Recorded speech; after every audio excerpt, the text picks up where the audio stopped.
And I'm here with Branden Pritchard from the Boondocks. Hey man, how's it going? Good, bro. Let's crack these boys open. Let's do it.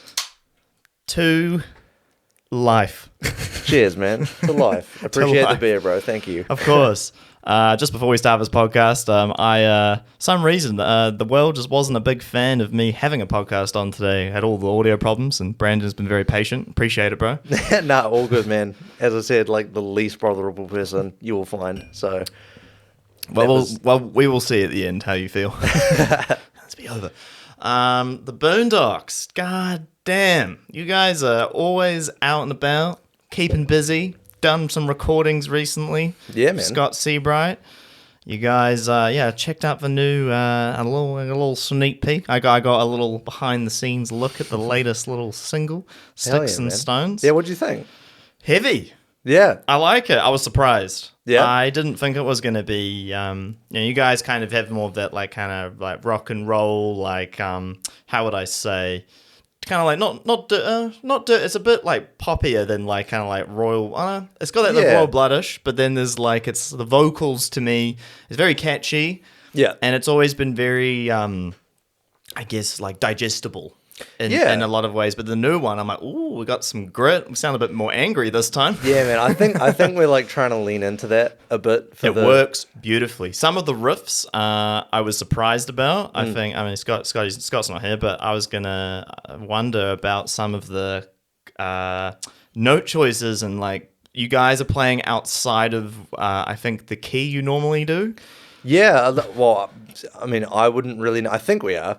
I wouldn't know. It sounds outside the key you guys normally play, and I was like, oh, interesting. Yeah. Well, I think this was. When did we write this song? I think this was the second song that me and Scott sort of properly wrote together. Like both had. Like like all of our other songs, like Nice Guy and Alone and Payday and stuff like that. They were all riffs that Scott had, and like he'd sort of come up with stuff already, and then I came in and sort of like built on top of that, and then put my own flair on it. But Black Taxi, that was like the first one that we wrote completely together. Like he'd never had a riff, and it was just like out of thin air, kind of. That's my favorite song by you guys. Is it? Yeah. Oh, cool, man. Yeah, it seems to be the one that does the best. Yeah, that gets I don't know. I think I saw you guys laughed at your sold out show when you were at Big Fan, which was fucking awesome. Oh, thanks, man. I really enjoyed it, and that song in particular really stands out. Yeah. And for me, just my observation is because I reckon the chorus is pretty special. It's a pretty special chorus, and it's I really enjoy it. Thanks, man. And some of but the other songs you guys got, Payday's fun and. All that Nice Guys, like Aaron Biscotti talking about that one. It's pretty funny. Yeah. And then I enjoy kind of like you guys.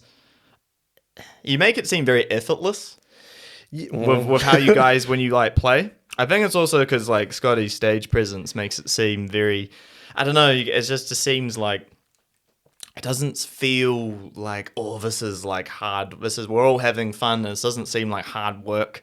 Like, you make it look easy, but I watch what you guys do, and it's like, there's more to it, you know? There's two instruments and singing, and I really enjoyed, like, that's limited, but you also have to be more creative within that as well. Definitely, yeah. Like, we definitely started to, like, after we came out of that initial block of songs that we've written, just, when you first become a band, you've got all these songs that you've written, heaps. and then, so, like, the first period of writing songs comes like pretty easy, but then when you get into like you've put these songs out and it's good, and then you like start to try and write some new stuff, and you're like, fuck, you actually have to be like pretty creative with a two-piece, because then you've got like you can't have just like a bass line and then guitar playing over the top and having like some contrasting shit going on. It's like you just got one riff that you got to play throughout the whole song, and it's like, well, not but it's hard, and it's like we've definitely run into like a little bit of writer's block. I think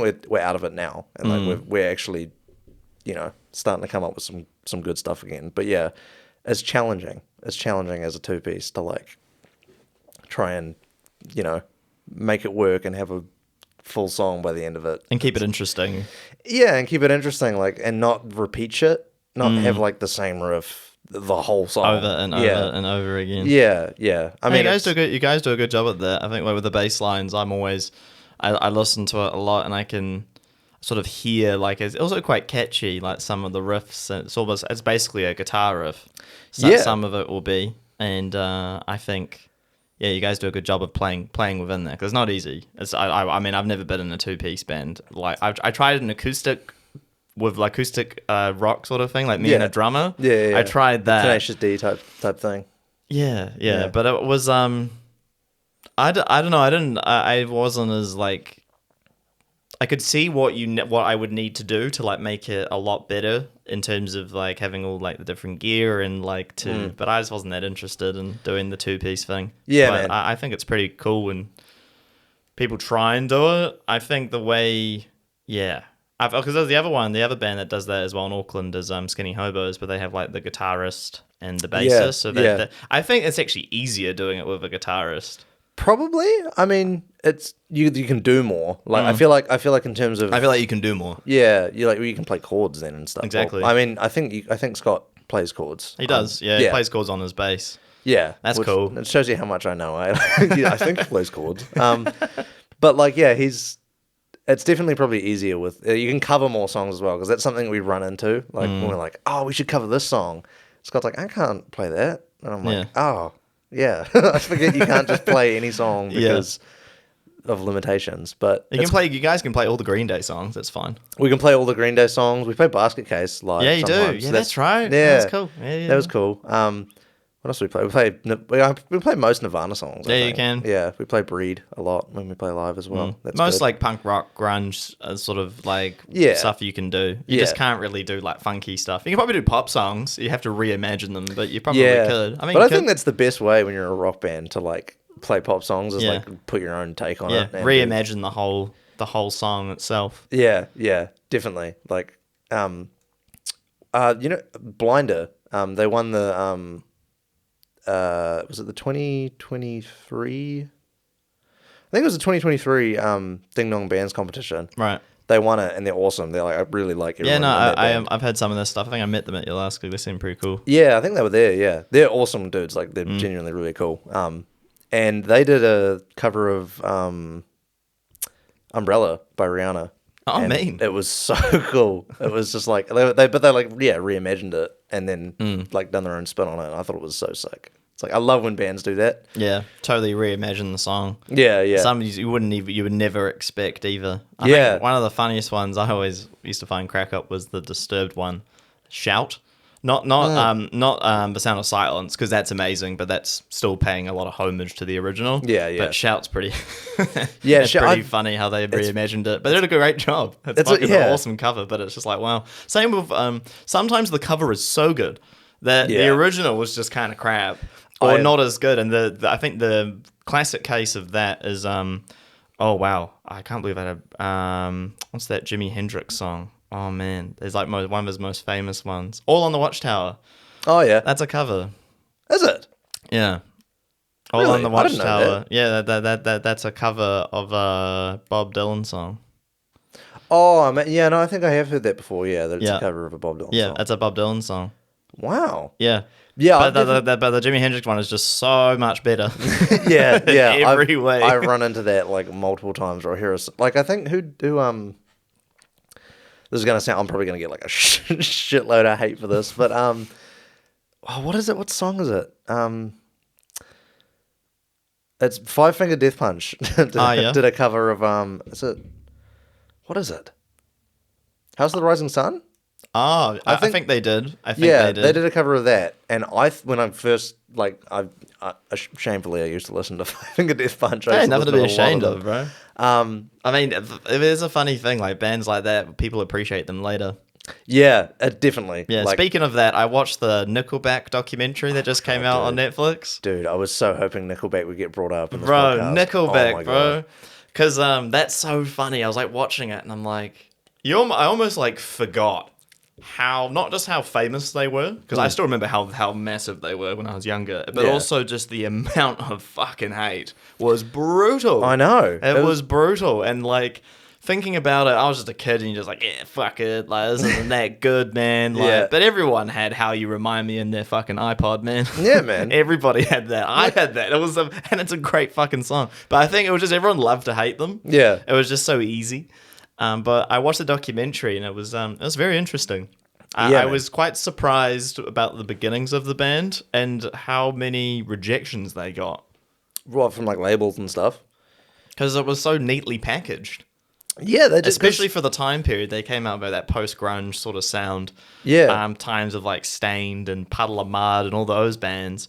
And that sound that they had was like, it's very, very commercial. Definitely but very they commercial. took a while to kind of get it going. And I'm like, that is bizarre to me. Yeah, it's like, because it's like the classic, they did it how a band's supposed to do it. They like, they just worked at it. They did a bunch of, you know, I think they said they were doing it for like 4 or 5 years or something before they actually like broke into any sort of mainstream. Yeah, it was that Silver Side album. Silver Side Up. Silver Side Up. Silver Side Up? Yeah. That was, and that's like their fourth album? I third? don't know. It's quite like late in the, because I don't think their earlier stuff is on Spotify. Like I think they got 2 albums before Silver Side Up, and then, but yeah, man, I've got so hard into Nickelback recently. It is insane. Like I've always They're liked great them. songs. Like whether people like them or not, they're really good pop rock, like pop heavy rock songs. Yeah, They really nail it. I'm not a huge fan of the voice. It gets a bit too bare for me. Yeah. But I I think as with time goes, it's like I can appreciate what they are and Yeah, man. and what they did. But there were quite a few bands like that. I think in the 2000s that really they were so commercial, but they had a very like alternative sound. Like, Yeah, I think yeah. like Linkin Park is like another one, like massive band, but that sound is pretty unique. It's definitely pretty It's unique. not just like a pop group. Whereas like I look like it's very interesting. Like looking at bands now, it's like there's definitely some very unique ones, but it's hard for them to kind of reach.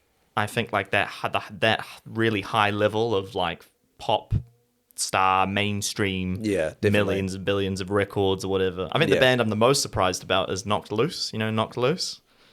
Maybe if I heard a song by them, but Very heavy. Very, Are they? very heavy, like hardcore, metalcore band. Yeah. You know, the vocals sound like a fucking screaming seagull. Like, it's fucking very full on and in your face. Yeah. But they're getting, like, surprisingly massive. They did a song with Poppy, if you know who Poppy is by any chance. She's kind of like this, I think she was like a YouTube personality turned into okay. like a musician. But she's did a song with them. Yeah. Knocked Loose played a set at Coachella, which I was like, fuck, that's awesome. But how is this the like fuck- recent? Yep. Oh, okay. So are Like, they like the last year or two. they're like up and coming now type thing. They've been going for about, I think, 8 years. So they've been going for a little while. Wow, okay. But they've really taken off, Yeah. which is very cool and strange to me. But it's Yeah. like, and they played a set, like Billie Eilish had like a Knock Loose shirt on. And Really? yeah, they're really Wow. heavy, bro. So yeah, so it's quite I have interesting. to check them out because that's one thing I've been saying to people as well. Like I feel like what are the big bands that are like coming out now? It's like I don't. Sleep Token's another one, if you know Sleep them. Token, I know Sleep Token. Yeah. The drummer for that band is insane. Yeah, they're Crazy. awesome. Yeah, I've listened to a bit of their music. I think I need to. I think I want to go to a live show first. yeah. Of Of theirs. Yeah, I'd love to go to a live show of theirs and to experience it because I feel like that's where the magic is. It Like- looks quite cool, like just from the videos I've seen of them doing performances. It looks pretty dope. Yeah, they look awesome. So I'd love Yeah. to see that. I guess there was Ghost, but Ghost have kind of like, I don't know, I think the notoriety sort of dropped off a little Fizzled bit. out, eh? A little Yeah, bit. there was a big like buzz about them for a bit. Yeah. I thought they were fine. Yeah, I like Ghost. One of my best friend loves Ghost. Yeah, He loves I was it. neither here or there with them. I was like, it's fine. Yeah. I think they never like really tickled my fancy per se, but they were good. They were good. But Have like you got any bands at the moment that you're like really stoked on? Mammoth. Mammoth? Wolfgang Van Halen. Oh yeah. Yeah. So Eddie's kid. Wolfgang. I am so. He's an into amazing that. musician. Dude, and like there's not a whole I can't really like usually sit down and listen to like whole albums. Really, I'm one of those people but his stuff, he's got 2 albums out, Mammoth 1 and Mammoth 2, and I can just listen to those like the whole way through. Like every song on there is just dope as fuck. It's so cool, man. Like like everything, because he plays everything. So he played in the studio anyway. He played drums, bass, guitars, and sings, and he's got like a great voice too. So he's like super good drummer, super good guitarist, like good bassist, and then he also has like a really good voice. Yeah. And then but I'm super heavy into him at the moment because like all his songs are just like they're not like because I'm into like mainstream rock. Is like my thing. Like I love the Foos and like Chili Peppers and Nirvana and all that sort of stuff. Like the big commercially successful rock bands. But Mammoth sort of isn't that. Like it's not really commercial. It's like quite on like leans into the heavier side, but it's not like metal. Right. Because I'm not like a super huge metal head. Like I can love and appreciate metal. Well, what's the heaviest band you listen to? The heaviest band I listen to? Yeah.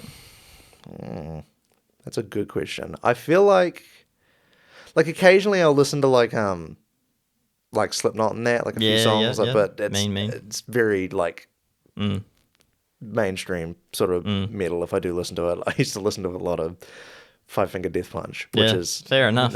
It's and it's the same thing with Nickelback. Like everyone, maybe in like 10, 15 years, everyone's going to come back and be like, maybe they were okay. People doing that now with Nickelback. With Nickelback, I know they are. Nickelback now have like they've transcended like beyond all their hate, and everyone is the best band. Everyone knows that Nickelback fucking goes. Yeah, but exactly. I think with Five Finger Death Punch, everyone's still on that. It's not quite there yet. No, it's still a lot of like, ooh, they're a bit trashy and they're a bit. I don't know. And I can kind of see it too. It's like I don't know. Just the riffs are pretty cool. The riffs are cool. The drums are epic. I think the drums are so sick. But it has voice, man. It's kind of like very just like it sort of bites your brain a little bit. It's I like it. But I can't listen to too much Five Finger Death Punch. Otherwise, like it starts feeling like I'm listening to the same smashing energy song. drinks. You start like punching walls. Yeah, I start throwing shit around the room and just downing monsters. Yeah, Monster Energy have done so well with putting themselves in with like insecure men. They've managed to really associate their brand with like over testosterone. Yeah, guys. I wonder how stoked they are about that. I feel like not very. Like that whole Kyle phenomenon, like Monster Energy's like linked with it. I mean, well done to them, but it's funny though. Like they can't be super proud of it, surely. I'm sure they're pretty happy with it because we're talking about it. Well, exactly. It's that old thing. If you're talking about it, they must have done well. So. Exactly. And they seem to have they've done super well with how they associate themselves with like UFC, Nitrocross, all the extreme sports. They know who their audience is. Yeah. They know. It tastes like shit, but I honestly don't mind it. You don't mind it? Yeah. Fair enough. Slam monsters. Hey, bro. What you like. And I can't do energy drinks anymore. I feel I'm such a wimp now. I feel sick. I'm old. I drink it. I'm like, oh, my stomach. Yeah. I can only have one. Honestly, like I can have one energy drink a day, and then if I have two, I'm like, I start feeling. Like Do you remember shit. like how massive at one point in New Zealand, like energy drinks were just fucking everywhere, and they were so heavily advertised, like Monster, Mother, Demon. Do you remember Demon? I remember. Do you remember Demon? Demon sucked. Do you remember the Demon shots? Oh no! Because they have them at the counter in like the dairy. You get like they have like V as well, like V and like Demon shots. I do remember those, and they're like in these little little things. And oh fuck, bro! Oh, those It was ridiculous. Demon sucked. What was another one? Oh, there was years ago. Oh yeah, that was one called Ink. That's right. That was Jason Sooty. He's like this kickboxer guy, and he had his own energy drink, and that was in the. And I remember that, God. And there was a few, obviously, Red Bulls and V's. Yeah, I mean, they're never going away. But there was, I just remember the advertising was just fucking so in your face. Yeah, and everyone's like, "Oh, they're real bad for you." It's like, yeah, I knew this when I was 12. Why is everyone? Why is it? Oh, it should be R16. It's like, yeah. I remember in high school, I had one guy I knew. He being a fucking dumbass, like had like 4 in a day and had to go to hospital. I think he had 4 Red Bulls or something. Really? Is it at 4 and he was in hospital? Yeah, I think like with his heart or something happened. Like I can't remember but he had to go. Like he had like a fit or something. No, not a heart attack, but I can't remember what it was. But it was bad. It was just too many, but just too many too quickly. Okay, yeah. No, it wasn't across the day. It was like 4 within like an hour. Yeah, something dumb. I was talking like that. I was talking about my mate. With my mate this morning about this. Like when you go out to town, right, or whatever, if you go out on like a night out, and then you're like, you have a bunch of like vodka Red Bulls, right? Yeah. Well, I do, or we do. Fair enough. We'll go out and we'll have like a bunch of vodka Red Bulls. It sort of like differentiates in your brain because you're like, oh, I'm not drinking an energy drink, I'm drinking an alcoholic drink. But then you have like 8 or 9 of them, and you're like, that's just the equivalent of having like 8 or 9 Red Bulls. It just depends on how big the glass is of how much Red Bull's being put in. Yeah, but like... But normally in a bar, they put in like that much spirit and then like that much Red Bull. Yeah. So you're having like half or 3/4 of a can. Yeah, it's usually like 3/4 of a can they'll put in. And so I'm like, you know, take away 2 maybe. So I say you have 10 vodka Red Bulls in a night, you're having like 7. God, that caffeine crash with a hangover sounds awful. It's not fun. Yeah, that sounds fucking dreadful. Yeah, man, it's not cool. I think I used to run into that a little bit with Jaeger bombs because me and my mates used to we used to thrash the Jaeger bombs, and those don't taste very good the next day. They don't. No. Coming back up, they're not good. It's the Red Bull, like Jaeger. It's like it's it's not. It's just those like licorice, but like for me, it's the fizzy drinks on the night out. That was something I found as well of drinking like back in the day, drinking fucking like Barrel 51s and like all that trash. Yeah, man. Like like used to be able to get $10. I think it was like the Sleazy Ds, the diesels. If you ever drank those, I was just about to say there was like $10 for like. $10 for like 6 of them. Yeah, man. And you could it was like they were like 9% or something before the law came in. Yeah. Oh fuck, it was so scummy. I think when I had because I fucking jammed them in high school, diesels. Yeah. So bad. Everyone still gives me shit. The Sleazy Ds. Yeah. Oh, I know a lot of people who used to drink them. Yeah, it's just because they were so cheap and like they taste horrendous. They're not but good. it was just cheap. I remember my go-to when I was 18 was a 6-pack of like Barrel 51s or those Jack Daniel mixes, and then like those quick fuck shots. Yeah, those were buckets. I was like, no, well, it wasn't that hardcore. I'd get like maybe like 6 of them, or it was like you get like $1 each at the. So cheap, bro. It's fucking crazy. Yeah, it's ridiculous thinking about how cheap shit was. Yeah, it's like, and then you're like 18, just killing yourself every night, and then you're just going out and just being an absolute menace. And it's just like, I think for me it was like the fizzy drinks. Like after a while, like it just those. Because now if I have beers and that, or just like a whiskey on the rocks, which I don't have too often, I'm fine. But as soon as I start mixing it with stuff, and these are quite easy to drink, and then it's all the fizz and the hangover the next day, it's like, fuck, it's not just the alcohol, it's all the fucking sugar. It's the sugar, man. Like, honestly, I'm having like those double jacks or whatever. Oh, yeah. And it's like 7% alcohol and just a bunch of sugar, and it's, fuck, you wake up feeling like shit the next morning. Not good. Yeah, so these days I just try and like stick to the beer normally is what I stick to, or if I'm just doing like a whiskey, I'll try and have a whiskey dry or something, like a little bit less fizz, or something like that. But yeah, I also am old now, so hangovers last like 2 days, bro, depending on how big the night is. And it also depends if I go to like the sleep is important. I found when do you sleep with the drunkenness, do you sleep like if you sleep straight away, you're fucked. But if you give a bit of time and you kind of like walk it off, which I do, I sort of find the next day is not as painful. I'm the opposite, Like I can fall asleep like just anywhere. Damn, like that's a good talent. That's a superpower. I don't know, because like, and I'm hard to wake up too. So like, you could come into my house and just take all of my shit, and I would still be sleeping. Well, I have to find your house now. Yeah. So for people on a drunk night out with you, oh my god, Brandon's dead. Yeah, pretty much. They're like, is he gonna? Like, I have a friend like that actually. Yeah, and if I go to sleep, like there's no second wind. I'm not getting back up. I'm not coming out and I can't do that. Once you're out, you're out. Yeah, just leave me alone. Do people like draw on you and like play pranks and like do all that shit? People have been pretty nice. They used to. Yeah. Yeah.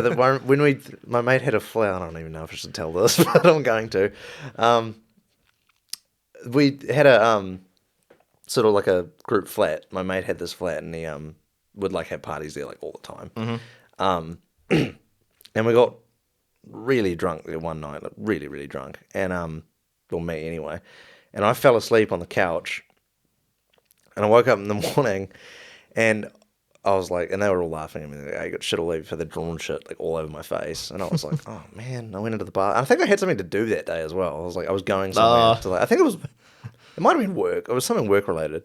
Yeah, and I was like running late for work, and I ran in, and I was like doing all this, and and then getting everything off my face, and I turned around, and I'm like, what is that? And there's like a perfectly traced dick on the back of my neck. And I'm like, why does that look so good? And my mate's like standing at the door, like a goofy smile. Like, ooh. And I'm like, did you trace your dick on my neck? And he's like, yeah, man. And I was like, why? It's just like a full, and so I had to rub that off. And yeah. So, Wait, trace? You mean like he put his dick on you? yes. I was more like clarifying. Yeah, no, yeah. It's That's so. How old are you? Like 18 or something? I was, yeah. That sounds about let's go 18. with 18, That sounds yeah. about. Oh, let's go with that. Yeah. Well, not last week. Yeah, it wasn't a but- couple months ago or anything. That's funny shit though. Yeah, man. Yeah. No, I've slowed down, I think, a little bit with the drinking. Like our whole friend group has, but sort of chilled I out. know. You know, like when I was 22, I was out a lot. But it's also harder now. I think it's just so much more difficult to go out now. It is. It's. I mean, and I mean, you can drink at home and do all that, but like going out and clubbing or seeing shows, it's expensive. it is. It's a It lot. is. And if you guys are pretty far away, getting into town and that, it's Yeah, a man. fucking mission. It's a hassle. Like we really don't ever go to town. Like Unless you're gigging. yeah, unless which we do all the time. So I suppose I do go to town quite a bit, but I never like really go out and go clubbing and stuff afterwards. It's.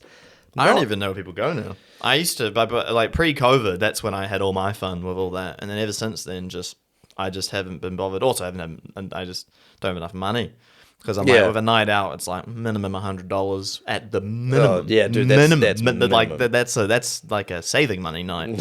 Yeah, man. You know, Yeah, whereas back in the day, it would be like $20.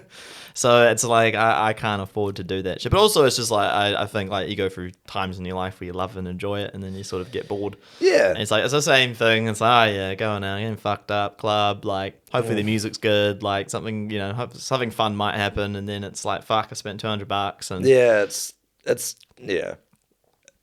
I don't like clubbing isn't some my debauchery. yeah. But some of those, I reckon clubbing. I don't know, but I don't know. I feel like in my generation, it was really glorified. I feel like now it's not, which is actually a good thing. yeah, man. I yeah. feel like everyone's like, the club ain't that good. No, it's. I think people. Yeah. My whole friend group is sort of. None of us really like going to town. Like Yeah. it's we did our little tiny dash for like a year and a half of going to town and doing all that sort of shit. But now I'm just like, I would rather just drink in someone's shed at home and just talk shit for 4 hours and then, you know, wind up drunk asleep on the couch. Is yeah. a much more ideal night out for me, to be honest. Yeah. I think also town's more dangerous now. Is the other thing. Like Auckland City is just Yeah, man. It's more dodgy. It's like fucking COVID has just like ruined Auckland. I keep saying it, but I'm gonna keep saying it. Yeah, It man, just it destroyed the city. It fucking destroyed it. Yeah.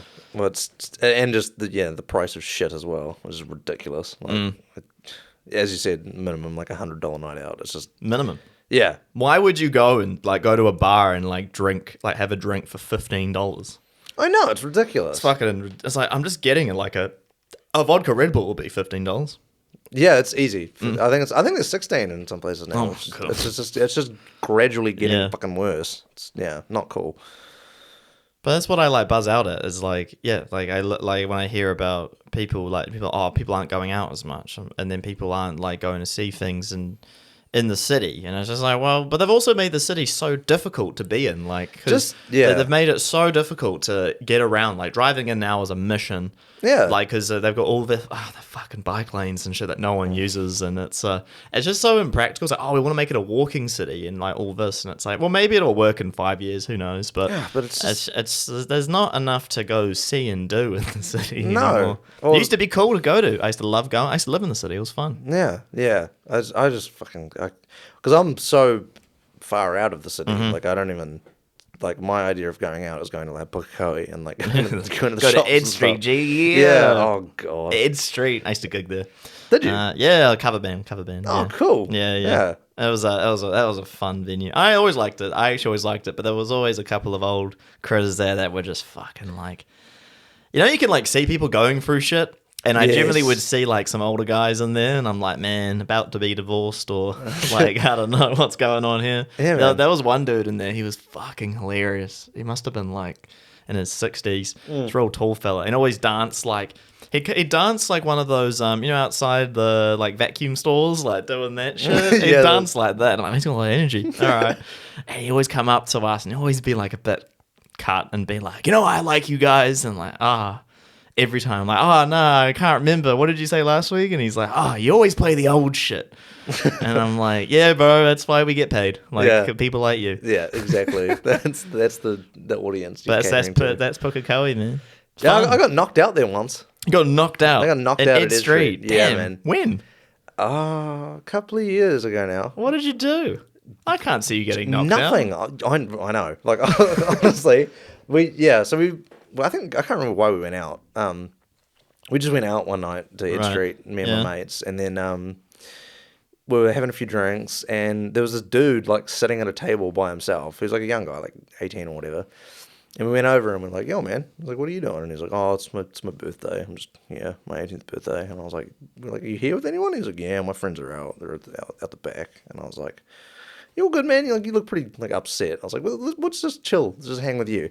He's like, okay, man, all right, sit down. And then we sat down and his friends came back and we're sitting down and we're just like, we made friends with this group. We're like, that's cool. great. This is a group of mates. Awesome. And then, just, we're just talking and hanging out.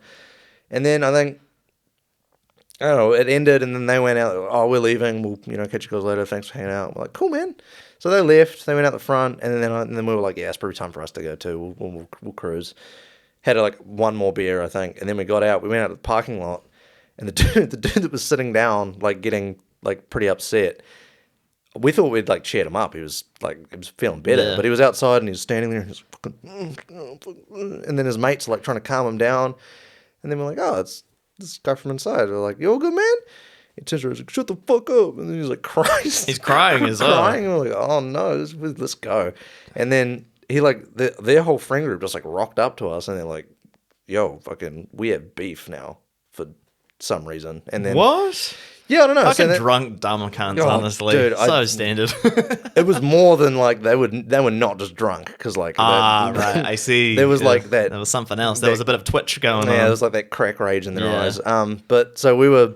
I was sitting there because like I'm not very combative, really. Like I'm not a huge guy. I'm not like fucking. I'll take anyone. I'll fight if I have to, but like I'm not. I'd rather not. Yeah, sure. So. Like a couple of my mates were like, getting into it, and then they're like getting into it. I'm like, this is about to fucking go down. So I like stepped in the middle, and I was like, boys, we were just friends like a little bit ago in that club there. Let's just chill. It's fine. We're gonna go home. You'll never see us again. Let's just put all this behind. And in the middle of my fucking little speech, some dude just fucking smacked me in the face, like full on just knocked me out. I went over like a sack of potatoes. And then I just woke up and like everyone's fighting and my mate had me just in his arms and he's like, are you good, bro? You all right? And I'm just like, oh, what happened? And like all my teeth were broken and everything. Fuck. Like, and the dude that hit me was like not like a big guy. But he just like had a good right hand. A good right hook and it just munted my teeth and face. What a cunt. Yeah, man. I love getting king hit at a fucking pub. Awesome. Yeah, literally got fucking king hit. I remember I worked with some guys and they got back of their head. Oh yeah, got that's proper, proper king hit shit. Yeah, I've heard that. That's fucked. Yeah, far out, bro. Look at you go, fucking rock star out drinking, trying to cheer a guy up, and then you get paid with a fist in your mouth. I think like I'm like a pretty just nice dude. I was like, I know. I was saying this is a very sweet story, and then they're just like obviously fucking smoke some crack and be like, no, they were lying to us. No, let's kill them. I was like, okay, this is fucking. Yeah, so that's fucked. Fucking Ed Street, bro. Ed Street. Yeah. I did see a fair few fights there. Now that I think about it. Yeah, though we went back the next year, and then there was a whole fight broke out in the parking lot. Like literally every person that had left was fighting, and I was like, "What is this town, man? Why is everyone just fighting all the time? Nothing to do." Honestly, that's like when you have small local towns that have jack shit to do. That's what happens. They end up going out and doing drugs and skinning up cars and fucking. And doing the bad drugs, guys, not the good ones. I know. It's always the bad ones. It's always the meth, the crack, the cheap, terrible shit. Get the good stuff. Yeah. Don't get cocaine though in New Zealand. I've never had it myself, but I've heard that it's mixed with a lot of other things. And I'm cocaine. Neither. And I'm very wary of that sort of shit because it's like, especially when the whole fentanyl thing was going around. Oh, scary shit. Yeah, and it was like, it's a big problem. Obviously in America, I'm sure you know. But one of the things I was watching a video of this guy who used to be I think he was like a drug dealer with the cartels. Oh. And saying now that most of the cocaine, even in the States, is cut with fentanyl because it's so cheap. That's wild. To put fentanyl in the coke, and he's like, so this is how you test it or whatever. And I can't remember exactly what he did, but it was like the color of it when you put it in like water. I can't fucking remember what he did. Yeah. But it was like most of it is not legit cocaine. It's like all cut with fentanyl and stuff, which is so much more addictive, and it's legal. Isn't that interesting, guys? When will we learn that pharmaceutical companies don't care about you? Yeah, I know. I don't know when we'll learn this. It's like that shit before talking about back in the day, but the other one was you might remember K2. And do you remember K2, like legal marijuana? No, I don't. Right. So this was when I was in high school. Back in the day, man. But like that was a big thing. So there was like K2 and like fake weed. Okay. And you could buy it at the dairy and that. I remember this. But it was it was so bad because all this weed is all chemically made and it's not real. Yeah. So like you buy it and people get addicted and go to hospital because you can OD because you can't OD on weed. No, like you green out and shit fucking, and then you get like that sick. But this would like poison you essentially, and people had to go to hospital. I know a few people had to go to hospital and shit over this K2 stuff. Like and this is over the counter, right? Synthetic marijuana. Yeah.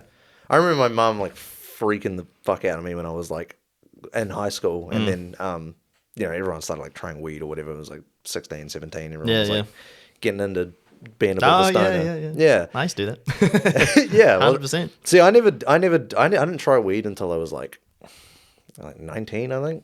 So which is not that late, but compared to everyone else, yeah, like, I know. Yeah, and then but because it was just because mum freaked the shit out of me. She's like, that stuff's synthetic, and you smoke it, and you'll die. Yeah, you'll just die. Well, that's the thing. Got to be real careful with that. Yeah, I remember. I don't really mind telling the story. It doesn't really matter. It's funny. But looking back, I like there was once upon a time, allegedly, when I was buying weed. Allegedly. Some of the stuff I got was. I don't know if anyone listening remembers this. This is like back in like Glen Innes. I go there and they would sell like this allegedly weed that had had fly spray on it, and it was like they'd put fly spray on it. I think to like it was always like weird that they'd do that, but I think it would like make it more strong. I don't know what their reason for it was. It was like weird. It was also a rumor, so I can't even remember. I was like a teenager, but I remember a lot of people would talk about it. Fly spray. Fly spray, yeah. Fucking weird, man. Like just regular weed, but with fly spray on it. That's a good question. What's the point honestly, of I don't remember. The funniest thing about this place, I just remember this now, was the place got busted. And it made complete sense why. Because at one point I went there and there was a queue. And I'm like, having a queue at a tinny house. For those who know what a tinny house is, it's just where you buy weed. But no one really sells tinnies anymore. No. But yeah, it's so funny, bro. Like, There's it's so funny. Outside. There's a queue outside. People buying fucking buying. Well, I don't know if it was just the weed. It might have been more than that. But yeah, another little side hustle going on. Fucking funny, bro. And then they obviously got shut down because there's a fucking queue. Yeah, man. It's like, where are you? It's like, just go and find the house. With, I remember I went there and I queued up behind like 10 people and I'm like, I wonder when this place is going to get shut. Yeah. Oh, man. Fuck. Good times. Fucking good times, man. Yeah, man. It's funny looking at that dumb shit. But it was, at the time though, it's like, going back to what we're talking about, it's scary how, all that like the synthetic weed was just such a big thing, and then there was too many news stories that started coming out about people ODing, and then eventually they finally took it away. And it's just like it just makes me laugh when people I think put trust in these these are approved, like by who? Yeah. Who are these drugs approved by? Or the FDA? Are they approved by doctors? Which doctors? Yeah. I think COVID, for a lot of people kind of woke people up a little bit about this kind of stuff. Definitely. It's like, oh, well, this is like the government said we should take this and take this. It's like, why? Like, what's it real? Is it beneficial? I'm not going to go into the vaccine stuff, but just pharmaceutical drugs in general. Like, why am I being prescribed this? What's in it? Yeah. Why is this in it? What are the effects on my body? Yeah. Do I really need this? And it's like, because it's legal, does that mean I should have it?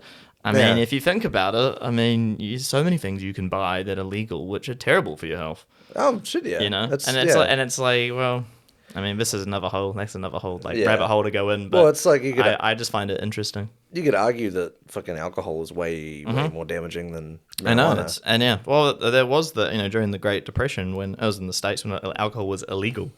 Yeah, for a exactly. period of time. Yeah, the prohibition or whatever. Yeah, Prohibition. Yeah, that's it. yeah. And people were like smuggling alcohol, and it's like, oh, that's crazy. And so yeah, it was like that's what happens. People really wanted it, and people, if there's a market for it. Exactly. Yeah. Like what? Yeah. I'm always like of the thing of like, New Zealand, the whole smoke-free thing. I never really got it. Maybe it's because I'm just fucking stupid and like I don't. But if the government really wanted to get rid of cigarettes or whatever, why not just fucking stop making them? Because it makes mean money. Exactly. And people like, it's like. But so what's the why the fake little fucking you should smoke's bad? Yeah, have all these disturbing images on cigarettes. Yeah, and that, but and we'll still give you the cigarettes. Yeah, if you because pay us it's money. like what? How much is it tax now? Something insane. I don't know what it is, but ridiculous. It's like must be like what, $40 for a pack of cigarettes now? It's about $40 for a pack of cigarettes. Fucking nuts. Yeah, that's crazy. it's ridiculous. But it is funny, hey? It's like, oh, these people are meant to like, these are, government establishments that care about you. It's like, Yeah, they don't give a shit. Come on, guys. We'll get into the whole government thing now. Oh well, but it's just I don't know. I just hope that like I think now people do more research into like what is it that you're having and what you're getting and like even like with drinking as well, like what is it you're drinking, like say before drinking fucking like bourbon and cokes and shit like. I mean, I don't know. Is it still cheap buying bourbon and cokes now? Surely Not really. No. No. It's honestly nothing drink wise is cheap now. Like I'm trying to think what the price for like every box of 12 is like $35 for a box of 12 of anything. So, yeah, it's ridiculous. Yeah, I get these Spate Summits, which Summits are good. These are fucking great. I love these, but these aren't too bad. I think like for 12, it's about $24. Is it? Yeah, $25. Yeah, that's fucking. Is it really? Yeah. Fuck. Yeah. Oh, is that for slab? Yeah, 12, for 12 cans. Yeah. Yeah. Okay, that's pretty. Yeah. So it's not too bad, but it's crazy to think that this was probably like nothing. I remember at one point, Double Browns. I think it was which supermarket? I think it was like in Whangamata. It was like $18 for 18. Fuck. Yeah, That's so this is a while ago. That's mint. But that was the Dobros were they were sold out. Yeah. Too bad they're not very good. Yeah, New Zealand, we excel at terrible beers. We're very We good. do. We do. We really. Is that your favorite beer? Is it Summit Ultra? I'd say is it my favorite one to have at a pub? No, it's probably my like on a tap. I will. What do I like to have on tap? Probably as a normal Spates, to be honest. Probably say Spates in general is generally my go-to beer. Yeah. If, I've tried all of them. I probably. Yeah, I don't know. I like to try different. I give too many chances to local beers. Like having not just IPAs. What am I? That's like Garage Project and like craft beers. That's what I'm looking for. Yeah. So I always try and give them a chance. Yeah. I'm always disappointed. Always every time. Yeah, not cool. I'm not a fan of. That's the hoppy beers. I don't like it. Yeah. Why do people love hops so much? I don't know. It's like I don't want like a strong beer. I don't want it to taste strong. I feel like it, but all those like they just have like I don't know what the fuck I'm trying to say or what it is, but it's just like a yuck taste. Yeah, yuck. It's when it's too many hops and the beer's too heavy. Yeah. And then I just feel like, I feel like I'm really heavy afterwards. Yeah. And I just feel like it doesn't taste that nice. And everyone's, check out this, like, these flavored hops of this and that. And I'm like, I don't get it. It's like Guinness, and I man. drink beer. It's like Guinness. Do you like Guinness? Not really. Yeah. I mean, I'll never order one. Let's put it that way. Yeah. If someone gives me one, because they're also expensive as well. Like, Yeah. a pint I can't of Guinness. even. If someone gives me one, I can't even hack it. Like my mates, like dark beers and that. Yeah, especially those like Spates Darks. They're fucking horrible. Yuck. But my mates have like started drinking Guinness. A couple of them. And so every time I go to a pub, oh, get a Guinness, and they're like all pretentious about it. They're like, look at this, I've ascended to Guinness. I've ascended. Yeah, but then like I'm better than you. And I always remember like being like, let me try it, and then I'll try it, and I'm like, fuck, how do you have like more than half of one of these? Because it's like it's so just like syrup. It feels like syrup. It's like you're drinking syrup, but just yuck syrup. So, I don't know. It's not good. Not a fan of Guinness at all. No, I can't. I can't really do dark beers in there. I just drink. I'm boring. I just drink lagers. That's about all I really drink beer wise. I've tried everything. I try pilsners. I've given them a go.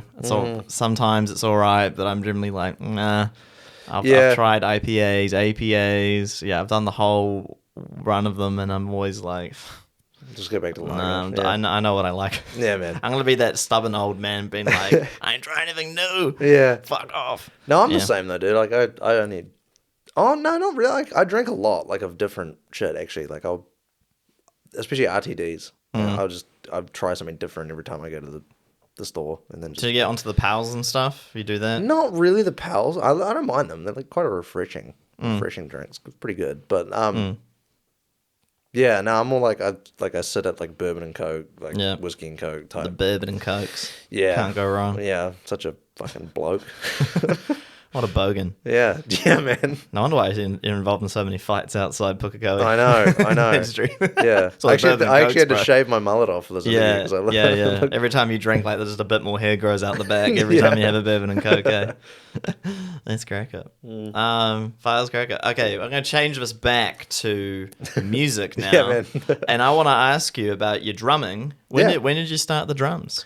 I would have been, I think I was 14 when I started the drums. So year 10, whatever age I was at year 10 in school, I started the drums.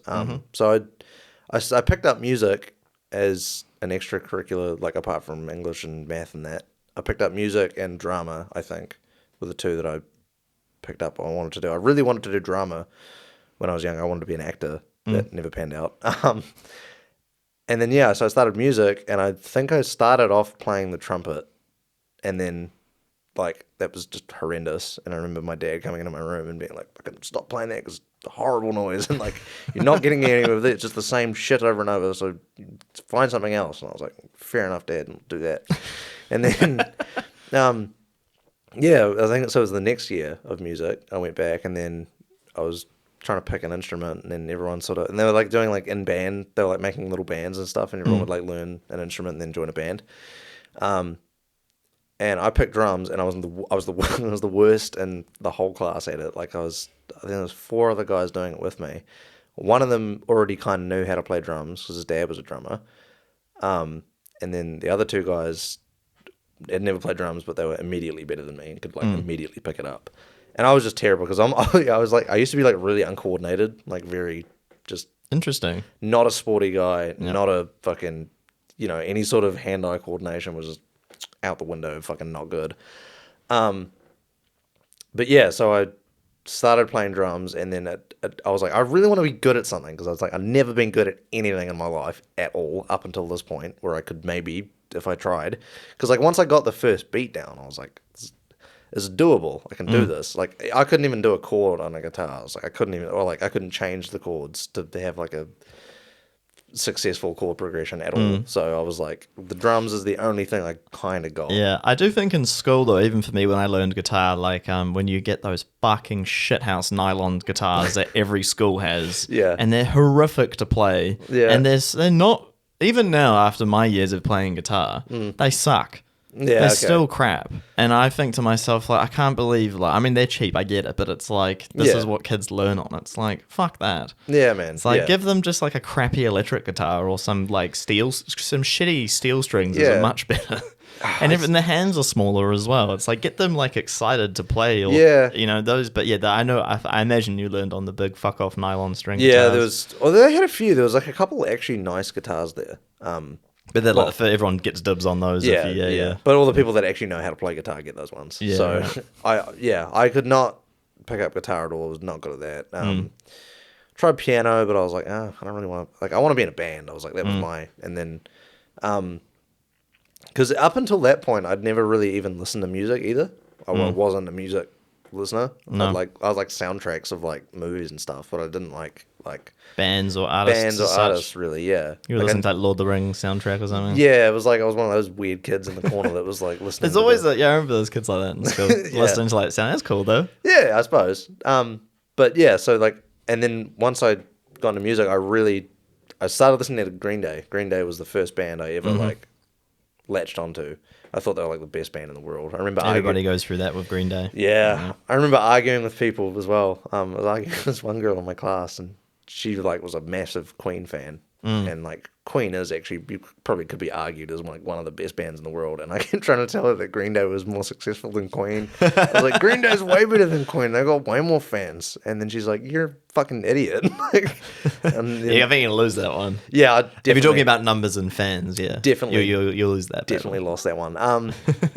But yeah, so then I got into Green Day, and then I think my parents bought me a little PDP, just like 4-piece drum kit, like ride cymbal, crash cymbal, hi hats, and then 3 toms, I think, kick and snare, and then so I learnt on that. It was terrible drum kit, horrible, but it was good. I could practice on it, and so I think there was like the school holidays came up, and I just practiced like every day for like 3 hours on the drums. You got obsessed. I got like obsessed, really obsessed. And then I started listening to like the Foo Fighters and like Nirvana, and I really got into Dave Grohl, and I was like, I want to be Dave Grohl. And then I started like, actually getting pretty decent at the drums. That was probably the biggest jump in like ability for me that I've ever still had, because it was like, I just put so much effort into getting somewhere. And then I came back the next year, and all the dudes that were better than me were like, holy, like you can, like actually, he was way better than he was before. Because like before I couldn't stay in time. But you were obsessed with just getting better and better, and you enjoyed it. Yeah. So it's like I wasn't like one of those people that like picked it up well or like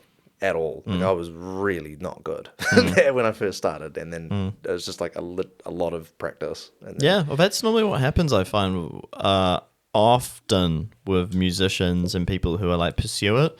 Like no one's good to begin with. It's very rare, especially even the successful musicians. It's not often I've heard people be like, I just kind of started doing it and it worked out. Yeah. I haven't really heard that. I've heard a couple, but not many of those. That's less common. Yeah. I mean, but you hear sometimes people say that like, I picked it up really quick, you know, and it's like, fuck. It was like, I just did not pick it up. And then, so yeah, how long has that been now? 2016 I started playing drums, I think. Oh, so cool. What's that, 8 years? Nice. Yeah. Nice. Yeah, so 8 years ago I started playing drums. I think the first band I was in too was a little high school one that we did, and it was like, I think we had to just do a performance, and all of us for some reason at the time were like really into Johnny Cash.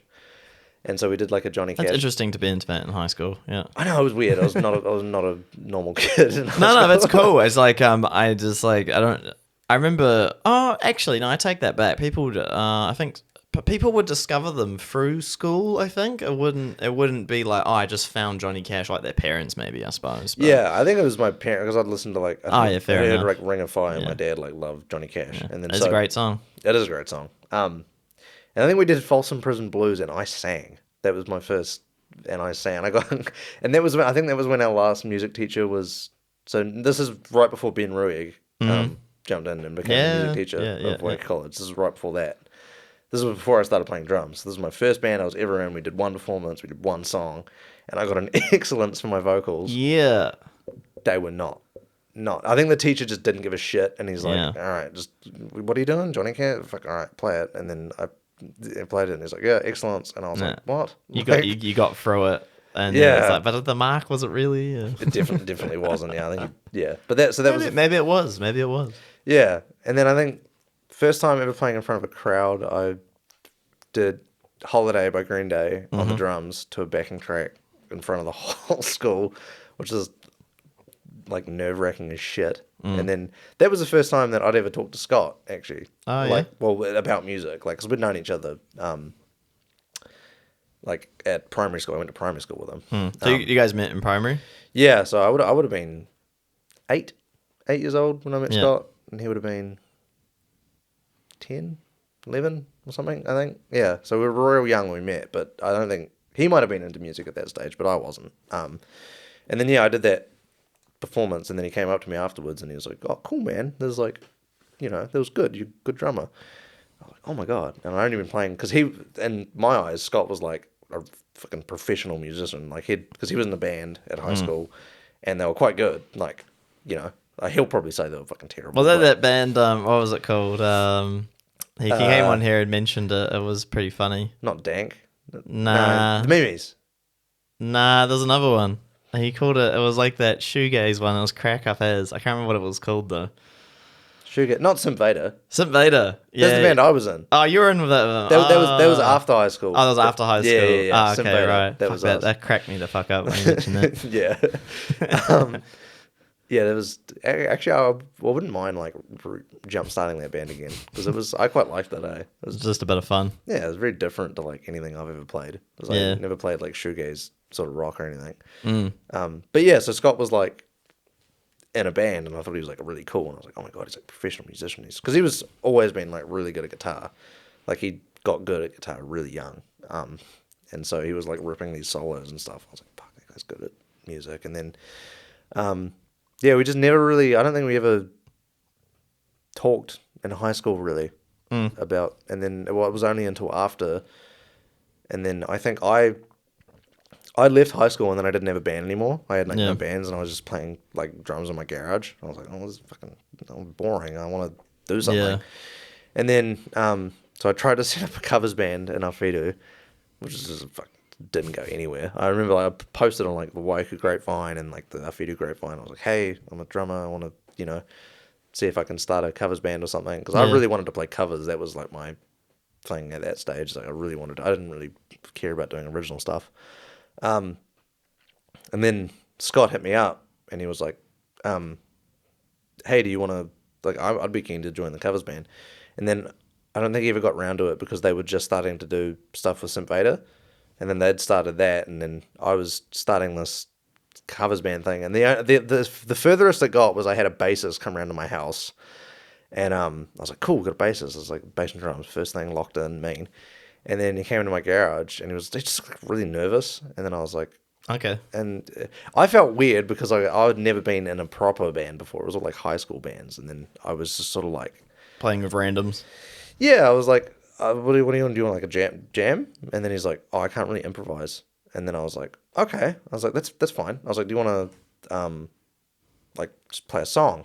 I was like, what songs do you know? And he was like, I know, like, these couple Lamb of God songs, and then like a couple Slipknot songs, and I was like, oh, I don't even have a double kick. I was like, we can't play those. Yeah, I was like, no, dude. I was like, I can't. I was like, because I put in the post, I was like, I kind of want it to be like, yeah. He obviously didn't read it. Yeah, right. No, and then he was just like, it was like tattoos everywhere. He was like, I'll do this metal. Yeah. I do metal. Yeah, metal. And I was like, I don't think this is gonna work. And then so he left. I never spoke to him again. And then the band never went anywhere. And I was like, oh man, I'm just never gonna be in a band. This sucks. And then Ben hit me up from Channeled, and he was like, "Oh, come, audition for this. I'm doing a solo project thing." And then so I went and did like a little audition, I guess, for that. Learned all the songs, and that was kind of good because it was like at that stage I really wanted to do covers music, and then it was almost like doing covers because he'd written all the songs, and I actually enjoyed them. Like I thoroughly, really enjoyed the songs. I was like, this is up the alley of like stuff that I would listen to. And then so I listened to all the songs and I was like, got really into it. And then I actually started listening to the music and I was like, this is cool. And then so it was almost like being in a covers band kind of because he was writing all the songs. He wrote everything, yeah. Yeah, for that first album anyway, he wrote everything. So that was cool. And that was like my first like actual proper in the music scene, like gigging live experience and that, and then I joined Simp Vader, and then I've been with Channel for like a long time actually. Yeah, you were there for quite a while. I think Scotty told me as well. Yeah. How many years? 2020 I joined. Oh, okay. So you're there for like three years. Yeah. So I'm still in the band. You're still in there now. Yeah. Okay. Still in the band. But we're just not doing anything at the moment. I think everyone's sort of busy, got their own stuff going on. But yeah, so I've been with them through like Simp Vader, and then Simp Vader broke up, and then Boondocks, and like that was like full on when Channel was like gigging, and then Boondocks were starting out, and you guys are gigging. You guys gigged heaps that first year, definitely. So that was challenging, having to do like 2 bands, and like there'd be dates that would conflict as well and stuff, and it was Gotta start choosing. That's fucking hard. Yeah, that's tough. Somehow I managed to always, I think, get through it. Like I always managed to. The gigs would be like close enough where I could play one and then like go to the next one and then play that one, which was lucky. But yeah, we did. My fault. I'm terrible with like communication sometimes, so like double book shit, and it's especially with gigs. Yeah, double booking gigs. Oosh. Yeah, it was not fun.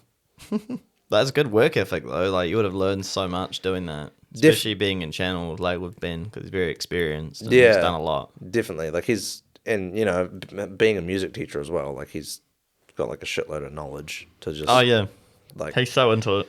Yeah, he's and I really like the stuff that he writes. Yeah, it's cool. Like, it's very unique. Yeah. Yeah, he does all sorts of different stuff. He's got like kind of some more heavier stuff, and then more softer, and then very dynamic. Yeah, alternative. It's rock. fun. It's really fun to play, and it's like, because I feel like you always get advice. Like I think the most advice you get from like experienced musicians or whatever is like when you're starting out, learn covers, do covers, and learn other people's songs so you can like translate that into your own writing or whatever. And then that was like doing that. Like I don't think I've ever written a song with Ben and Channel. Like I've never written a drum part. Like he just gives them to you. Yeah, or like he'll be like, oh, "Here's what I've got. Like do that." And yeah, he's like put your own flair on it. Yeah, put your own flair on it and improve on it. But you know, don't like this is the drum part. Like you know, to a degree. Which is good because I like that.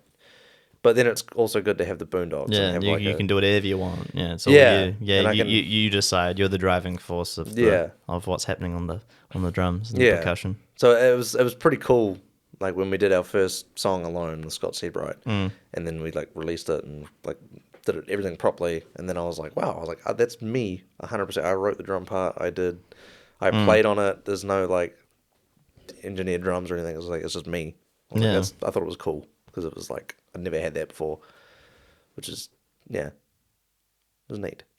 No, that's cool when you finally hear yourself on like a recording and your own part comes through. Yeah, and you like all the work and you're like, oh, wow, it does sound really fucking cool. And then you get excited to do it again. You finally getting a good quality recording. That's another one. Getting something that sounds good. It's got a producer in, and also gives you some good pointers. That was definitely how we wanted to go with the Boondocks. It's like we want, if we ever going to record, like let's do it properly. Like we don't want to. And I was always like firm on like if we record as this band, which we never really set out to do at the start. It was like let's just play live and be a kicking band and just do it for fun. But I was like, like if we're ever going to record properly, like we got to do it properly. Yeah, like, get a producer and try and make it sound as good as we can. Yeah, let's make it sound properly like good, because I don't want to have I want something that people can like put on in the car and like have it integrated with the rest of their music. And not like this, go from a really polished, produced song and then go to like some fucking garage sounding like horrible, badly mixed. I do wonder though if there's going to be more of like production changes over the years. So after I spoke to that the guy I had on my last podcast, Blake, and a few other younger guys, I've said this before, they definitely is a bit of like a bad, not the sort of like a change of their perception of production. Yeah. Not being overtly clean. But these are just the people I've spoken to, but they're like teenagers. Yeah. So that's quite interesting. Because I grew up a lot with, especially in rock music, if you want to get it to sound good, like you're going to spend a lot of more time and money than if you're like a rapper or something. And if you want to make it sound good and you want a 5-piece band and it needs to be like perfect to the grid and all that shit. Yeah. That's kind of what I grew up with. And then now it's sort of like changing. I think if I ever did a band again, I'd just be like, I don't know, make something raw as fuck. I think next time if I ever did a band, I'd like to do that. Yeah. Not have it as... I still love of it. If I ever record like at my own projects, I'll be definitely like that. But I think if I have a band again, I think I'd like it to be raw as possible. Yeah. Honestly, that's... But it depends on the music, though. Like, you guys could do that if you wanted to. I told Scotty that as well. Yeah. Like you guys could do that. Yeah. If you wanted to, because it would work with your genre and Yeah. your sound. You could have it real raw if you wanted to, but obviously it depends on sort of how you feel about that, because the recordings you guys got are they're very well produced, well mixed, and they sound really clean and really nice. Yeah. I think like I've always Maybe one day. Yeah, definitely. I think one day we should do just like a live session or something. Yeah. Let's go in and Go in a studio and just do like a live session, or you could do like or even have a few songs, like you do like an album at some point, and then maybe one or two of the songs is live. I think so. I would love to do that. There's like one or two songs are just live, and that's just how it is, and do a couple of overdubs, and that's the song done. Yeah. I think that's cool. That's one thing I wish I did more of. Yeah. Looking back when I've done recording, because it was always just like let's do 1,000 takes of everything, find the best one, like cut this, cut that, cut this, and you end up spending so much time trying to perfect it. And then now I think about it, it gets kind of weird now, because now everything's like too perfect. Like obviously it can't be crap. Like but it's a fine line between like over perfection and too produced, and then like now, okay, it's just kind of a crappy produced song and it's not that good. Yeah. Somehow, you got to find the middle ground of it. It's hard. There is a middle ground you have to find with, you don't want to make it sound like repetitive. Yeah, and robotic. Yeah. Especially with if you're using like Pro Tools and shit, like it's so easy just to be like, everything needs to be bang on the whole time. It's like, but in rock music and stuff, it's not really meant to be like that. I don't think so. It's definitely not. And like it's not, you're not doing like a rap song or like electronic, Yeah. Like, if you got those elements in there, then maybe I suppose you got to adapt to that. But if it's like for you guys, like I don't know, I told Scotty that I don't know. He was like maybe one day, but I don't know. I think you guys should try it sometime. Yeah, I think I'm definitely pretty open to it. Like, but I think just starting off, it's like, and because you got to be pretty good to do like a good. Oh, it's a lot more work. Yeah, it's. Oh, is it? I don't know. It's probably less. It's probably less work. You guys got to rehearse a shitload. Yeah. And if you have a click track, but then also do you want to take away the click track, and then you can have it so there's like a bit more push and pull of the tempo. Yeah, honestly, but it depends on what you want. I would love to do. My producer would hate me, but I would love to do songs like without a click track. Yeah, I think if you go into a studio and just be like, "This is what we want." And then you tell the producer, like, how do we get the best result out of this? Yeah. What have you got experience of like recording a live session or more of a raw sort of style? Yeah. Because I had the boys on from the Rooms, and all their shit is live as fuck in the studio, and that's why when I listen to the recordings, I can really feel the energy. Yeah. Because they just record all in the same room. Yeah. And I'm like, that makes complete sense. But their genre makes sense to do that. Yeah. What genre are they? They're sort of like funk rock, I'd call it. Okay, yeah. Very quite soulful. Yeah. Very upbeat, very like by the beach, kind of like surf rocky, some of the stuff they've got. Yeah. Well, that's cool. But with what they do, I can see why. It's very much like, there's a pub by the beach and these guys are playing like after you've surfed all day or something. Yeah. Like it's very much like that. It's cool. I know Edwin Paige is an awesome dude. He's a gig machine. Yeah. Absolute gig machine. Yeah. Open mic nights to hosting them to his band to solo projects. The guy's just so immersed. It's Jesus, man. Yeah, he's hard out. Yeah. He's hard out. It's a shitload of work too. Oh yeah, for sure. Yeah, he's just really good. He's just so good at it and just loves it. Yeah, man. It's very admirable. But yeah, that's a band that does it, and they do it really well. And I listened to the recordings live. There's no difference. Yeah. So that's pretty awesome as well. I can't tell the difference. That's cool. You guys are pretty much like that. Like even if we're very cleaned up, but I listen to it and I don't feel like it's incredibly different. Yeah. Yeah. I think once you guys, because do you guys keep it purely bass vocals and drums in the studio, nothing else? Yep. Or is there some backing guitars or? No, Why that's good. Yeah, that's all completely. Everything is done on the bass. And then you drums. start doing what was it? I always shit on this band with backing tracks is 21 Pilots because yeah, it's a 2-piece, but not really. Yeah, that's what I don't really get is two pieces that will sort of project themselves as a 2-piece and then have a shitload of backing tracks and have like the rest of the band on the backing track. I get effects and stuff. Like if you want to have effects and stuff, I think that's fine. But how much backing track do you want? Yeah. Because I've done a lot of live performances with backing tracks, both in a cover band and also in an original band. Yeah. And it was good. And it was great, and it was like, yeah, made you real tight, and everyone locked in, and it sounds sick. But then it's you sometimes miss some moments.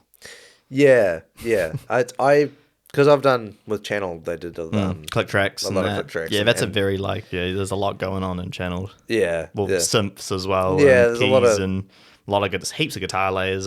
Heaps. Yeah, there's a lot going on. Yeah, and so we did our first lot of the few gigs we did was like in-ears and with click tracks and backing tracks and stuff, and I didn't like it. Maybe it was because I don't know, the in-ears weren't so great and the quality of sound wasn't awesome. But you know, it's as you say, it made you tight and super in time and locked in, but it's just like. It's another style of playing. What I kind of learned from my experience of doing a few things like that, and maybe you have now as well, was like there's different styles and applications of where that's appropriate. Yeah, definitely. And having the knowledge of like, in this kind of band or this song, like it would be good to have a click maybe live and whatever. And then for most of these, maybe we don't. And it's like good to just have the knowledge, I think, of like where it applies to be that particular and where you can be like, nah, that'll take away the feel. But I think it's good to do both. Definitely. I think, well, that's what... More experience, yeah. Yeah, and I mean, it helped actually a lot when we did the playing backing tracks and stuff, because it really helped me play to a click, which is something I used to struggle with quite a lot. I think most drummers do when they start out in the beginning. It's hard. Even on guitar, I struggled with it in the beginning. Because like you think you're in time. Yeah. Like when you don't have a click, you're like, oh, my timing's good. And people will tell you your timing's good. But having your timing good with a click is actually, I think, different to just having good timing. Yeah. Like, because I think you can be fairly tight without a click. Yeah. And then you put a click on. But you gotta have to. I think you need to play to a click though. Yeah. Regularly. Yeah. You gotta play to a click regularly. We can all say I can play to a click, but I don't need the click. But it's like, do you rehearse? Do you play yourself with a metronome? Yeah. Exactly. And it's like, it helped doing it in Channeled a lot, playing all those gigs to a click and to backing tracks, because then when I eventually went and did recording with Scott, which is like the first sort of proper studio work I've done, you can play to a click, and it's like that. Yeah, I think for a producer, that's like a massive like, oh, thank fuck, like this drummer. Yeah, is that like daunting question for producers? Have you played with a click before? Yeah, and then because I remember his like when he just turned around and looked at me, he's like, "So can you play to a click?" And he's like sweating and shit. He's like, "Please," and I'm like, "Yeah, I can play to a click." Like sometimes I'll fall off sometimes and be like, "Oh shit," and then we got to do another take. But it's like I can definitely consistently do it, But yeah, that's and then I think Channel, when we stopped doing that whole backing track thing, and then Ben was like, I think go back to the raw, which I enjoyed a lot more, and I thought it was like especially for that type of band. He did mention that actually, he did mention that to me. Kind of like took that away, and like we talked. I think when he was on here, we talked a lot about moments as well, and like and a lot of the music that he told me he likes, a lot of it's really raw, and a lot of the recordings, like there might even actually be a mistake in the recording or something that's not quite like bang on, and he kind of likes it. Yeah, and I'm like, it's that fine balance, But that's something I still struggle with, because I would like when I play guitar and record, like, and then I'll look at the grid and be like, where are we on the grid? Yeah. And then you get obsessed with like it's not quite bang on, and then it's like, wait a minute, this is a demo. Why the fuck do I care? Yeah, you get too lost, and I think that's another thing I talked about with other guitarists. Well, it's a very guitarist thing. It's like you just spend ages trying to find your tone, and then suddenly you spend an hour and you didn't get anything done. Yeah, no, it's. I can't speak on the guitar stuff because like it definitely looks like a headache with you guys like trying to figure out a tone and like.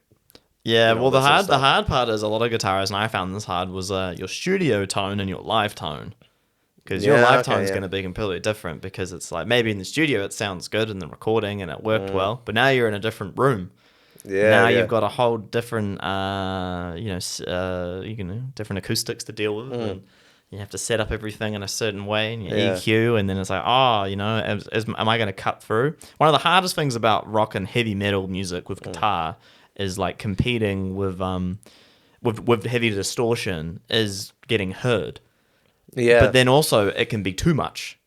So often when you hear a heavy band live, if a sound engineer can get the guitars and drums like nicely together, and also with the vocals, I mean, that's amazing. Yeah. Because it's fucking hard. because otherwise Yeah. the guitars are too much, which I've heard a bunch. I'm Yeah. probably sure you have. Yeah, or definitely. it just disappears, and all you hear is drums and vocals, and maybe Yeah. some bass. And Yeah. I've heard that a lot as well. Yeah, I've heard a lot. I've heard a lot where it's like just kick. Just kick, yeah, I've heard that. That'll yeah. get me. It's like, what are you doing? Like mixing the kick like through the Yeah. roof, and then I but think- everything else is like level-ish, and then but the kick is just like super. I think high. one of the worst bands, I'm just going to throw them in the deep end. It's a big band, so it's probably all right. As a Blind Spot. I saw them live. Fuck, it was a terrible mix. It was at Power Station. Oh really? Yeah, and it was like no guitars, Yeah. and it was drums and vocals, and that was like it. I could barely hear anything else. Like a bit of bass God. sometimes, and Yeah. like it was like two guitarists on stage. I couldn't fucking hear shit. Wow. Yeah. Fuck, that's disappointing. Yeah, I've never seen Blind Spot live. Yeah, it was a while. This is back then when they were Blacklist for a little bit. That's right. Oh. But I heard them and I was like, this is fucking crap. Yeah. But I mean, I know the band's good. Like they're decent. But I'm just like, this is a terrible mix. I was like, what the fuck? So I've heard a couple of those ones. And smaller venues are tough as well. It's like just cymbals. Yeah. You know, just Yeah. drummers and cymbals. Well, I feel like some It's hard drummers. though. It's hard. It is Hard to get right. You guys sounded fucking good and Big Fan though. Thanks, man. So Thank you. like even like the balancing of it all, like with all the again, like it's so hard to mix drums. Fuck, it's a mission. Yeah. Mixing drums is tough. I've done a little bit of that myself. This is hard. I've never gone anywhere into like the Production side. production side of anything, so I don't know how. But it that's why I don't go in, because it looks so fucking confusing. It can get confusing, but the big thing I found about it is just setting up your sessions right. If you get the sessions set up right in the beginning, Yeah. and everything nicely labeled and organized, life is easier. Yeah. Yeah. If you don't, it's a headache.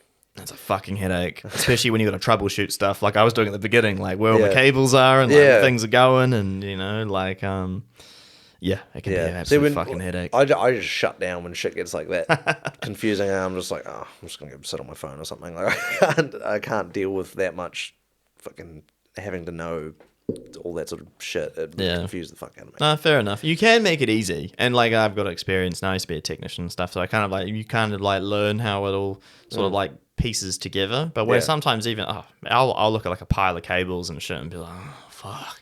Like your brain just shuts down. It's just like this Yeah. looks like a painful experience, and Yeah, something's man. broken, and especially on a live gig, maybe not for you guys, but yeah, for bigger bands, like you got like 20, 30 channels of audio, and then suddenly you hear like a you're like, what where the is that fuck? coming Where from? is that? Yeah. Is that the speaker? Is that someone's guitar? Is that a mic? It's like fucking Yeah, it's actually good. Yeah, good with me and Scott, because like some shit like that happens. It's like he knows what to do. it's either my bass, my guitar tone. Yeah, or that's my voice. yeah. It's just less to worry about. way in that less. way. It's really good. And that's the It's- thing as a guitarist as well, as learning about the pedal board. Like, do you really need all those pedals? That's the other thing. It's like, do you really need Yeah. like 10 pedals? Maybe just 4.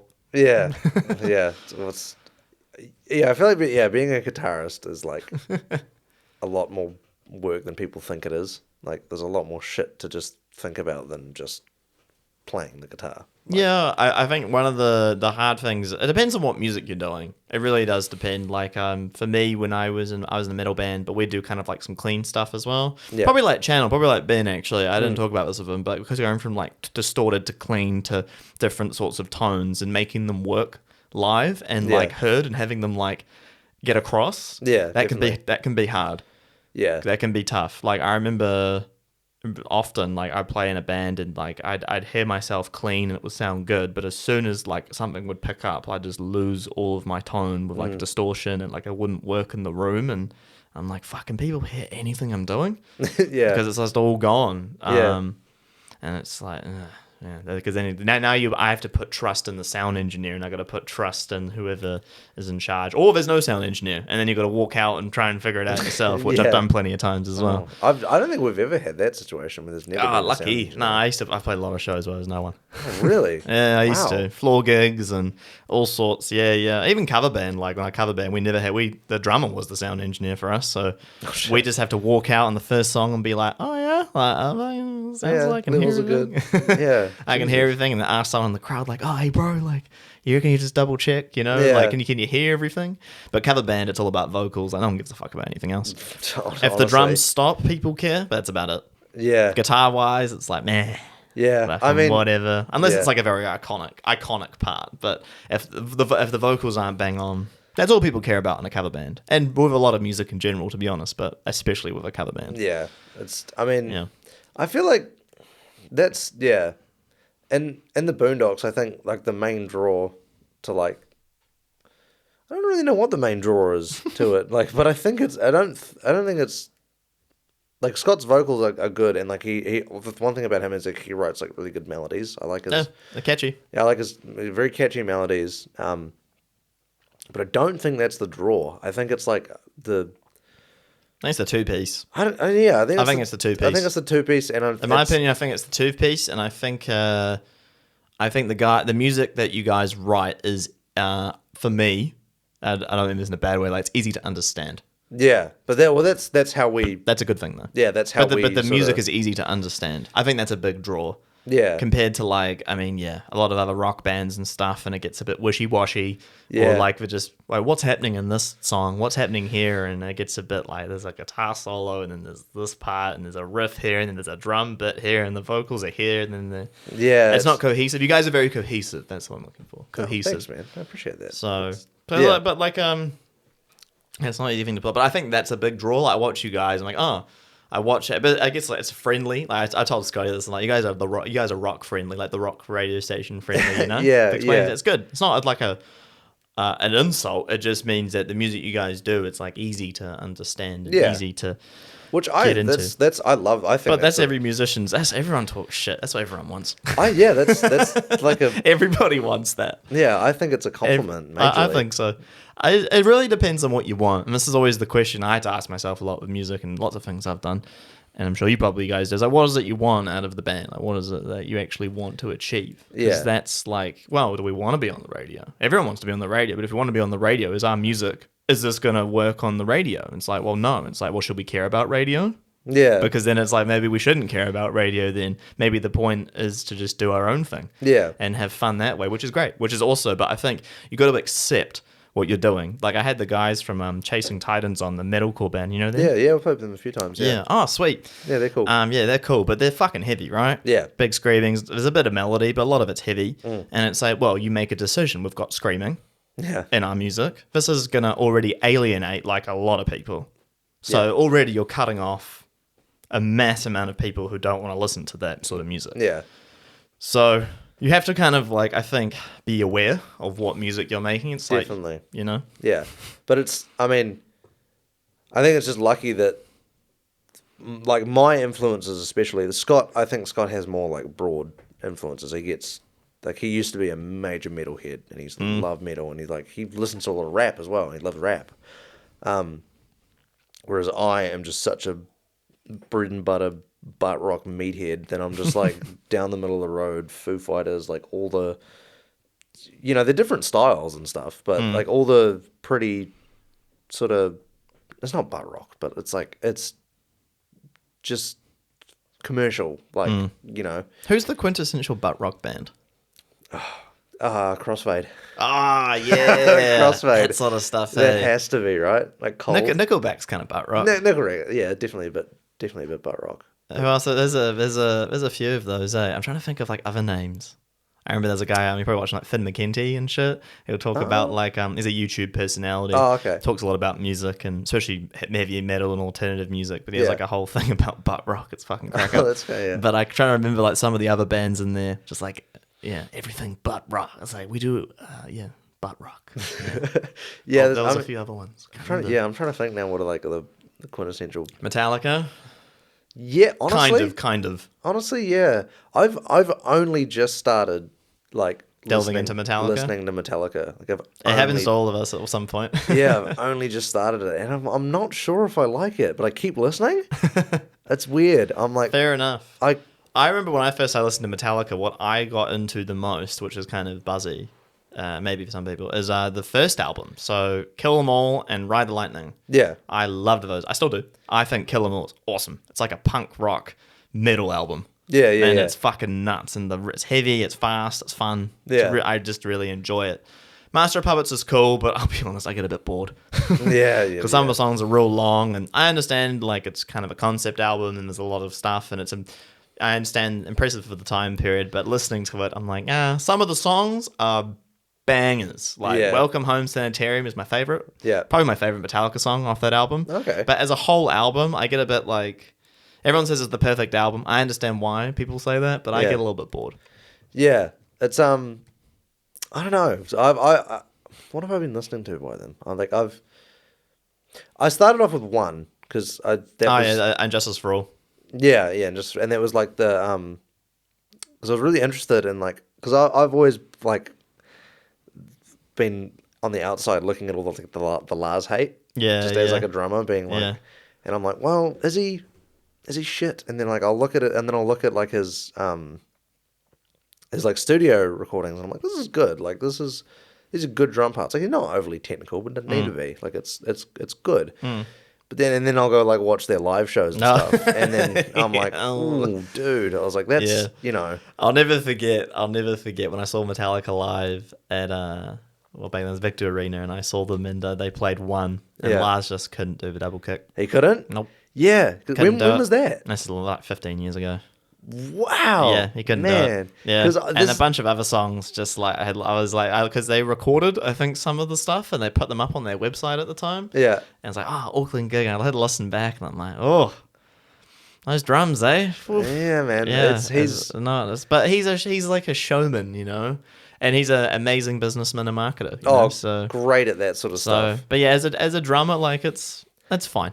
If he was in any other band, probably not. No, but for Metallica. Sure. Yeah, but it's like because I was on the outside of all that, and I wanted to like understand it a bit more. I wanted to just understand because I was like, I think it's also because like I think the movie Some Kind of Monster. Have you seen it? I have. I really want to watch it. I haven't seen it. Check that out. I'm going and to. That's another reason why people talk shit about Lars, because he's a bit of a cunt. He is a dick. I've seen I think that really put his personality in front of everybody of like who he is. Yeah. And it made all of them look. It's a pretty amazing thing. I watched something about them talking about it years later and being like, everyone got to see the worst parts of us. Yeah. Which is pretty awesome pretty courageous to do something like that. Very vulnerable. Yeah. And no band's ever done that before. Because it was meant to be a documentary about the album, and it turned into a documentary about these rich guys who had so out of touch and fucking have all these problems. Which is like pretty awesome that they did that. I think it's cool, but one of the first bands to ever do it. Parkway Drive did one recently as well. If you like metal stuff, but they did one. Did they? Yeah, they had released a documentary, but it was more about like what happened to them recently and problems and band politics and stuff. And it's quite interesting. Yeah, I like band documentaries. Like I think I saw I think it was the frontman of Bring Me the Horizon. Oh yeah, Ollie Sykes. Yep. Yeah, I think it was him saying about like he's like, I'd never do a documentary. And it's like people don't give a shit about what I have to say. It's like I think people do. It's like I enjoy that is a band. it. I remember I first heard them and I thought they were fucking crap. I thought they were so shit, and I've been absolutely taken back all my words ever since. Yeah, because I first heard them would have been high school, so it would have just came out with I think that album I first heard them would have been like Suicide Season. It's a second album, and then I heard like I don't know if you know much Bring Me Horizon stuff from back then. Not really. They were like a deathcore band. Oh really? Yeah. Oh yeah, bro. So they were a deathcore band. There was our first album is called Count Your Blessings. There's a song on there called Pray for Plagues, and it's just blast beats and fucking it's heavy Holy as shit. Oh, I had no idea. That's funny. I had no idea. Well, it's deathcore. Wow. And that's how they started. I was like, this is fucking shit. This is crap. Yeah. I fucking hated it. And but they were really like the emo sceney kind of band. And a lot of even girls like them, which I think they just liked them because Ollie was he's a good looking guy, I suppose. Yeah. And then I didn't like them for ages, and then they released Sepaternal. I'm like, is this the same band? And then ever since then I've just been like fascinated by them ever since because and they're a fucking awesome band, and I haven't seen them live. I'd love to go watch them, but I remember cool. That was a band I swallowed my words on after a little while because I thought this is a fucking shit band. Yeah, I'm trying to think who I swallowed my words on, because there's been a few bands like that I've. I like that feeling though. I like being proven wrong. Yeah, I do like stuff. it. Like Metallica is one because I used to just be like I used to just jump on the Lars hate without thinking, fuck that guy, shit. Can't do drums, yeah. Yeah, but then I listened to the song. I'm like, some of these are bangers. Like these are good songs. Yeah, it's like that with Nickelback, bro. Yeah, man. Yeah, some of them are just bangers. Yeah, but oh my god, man! Like when me and Scott we were driving back from a gig in Tauranga, and I think we were just playing a bunch of songs, trying to get like some inspiration or whatever, and then we chucked on Animals, and I hadn't listened to Nickelback for like fucking years, like properly. I'd heard How You Remind Me on the radio all the time. I was getting sick of that, just because it's overplayed, not because it's bad, because it's not.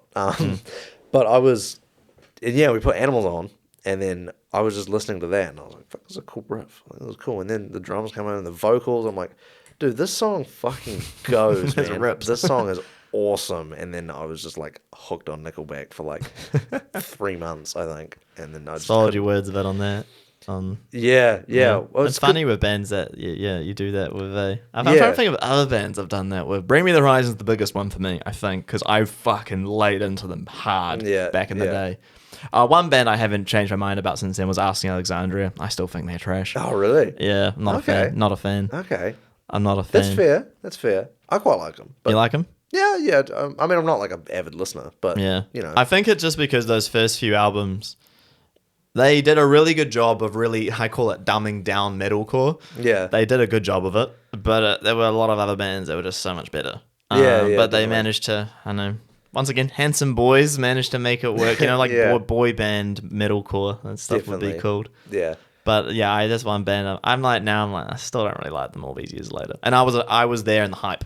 Yeah. So I think the only band I've like properly swallowed my words on is Tool. Tool? Oh, yeah. I used to fucking really hate Tool. Damn, for a drummer, that's unique. Well, I didn't hate Tool, but I was just like overhearing about them. I'll tell you what's fun. It was Ben Ruig.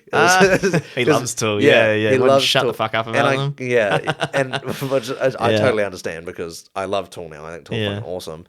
But it was at that stage of where I was like 14, 15, and I was like, I want Nirvana, and I want to learn all this straightforward fucking meaty meat and potatoes drum shit that's just hard, heavy fucking that sort of shit. And then he was like, dude, you should listen to some Tool and like some Periphery and stuff like that. And then he's like, Tool, and then he's like, try and learn this.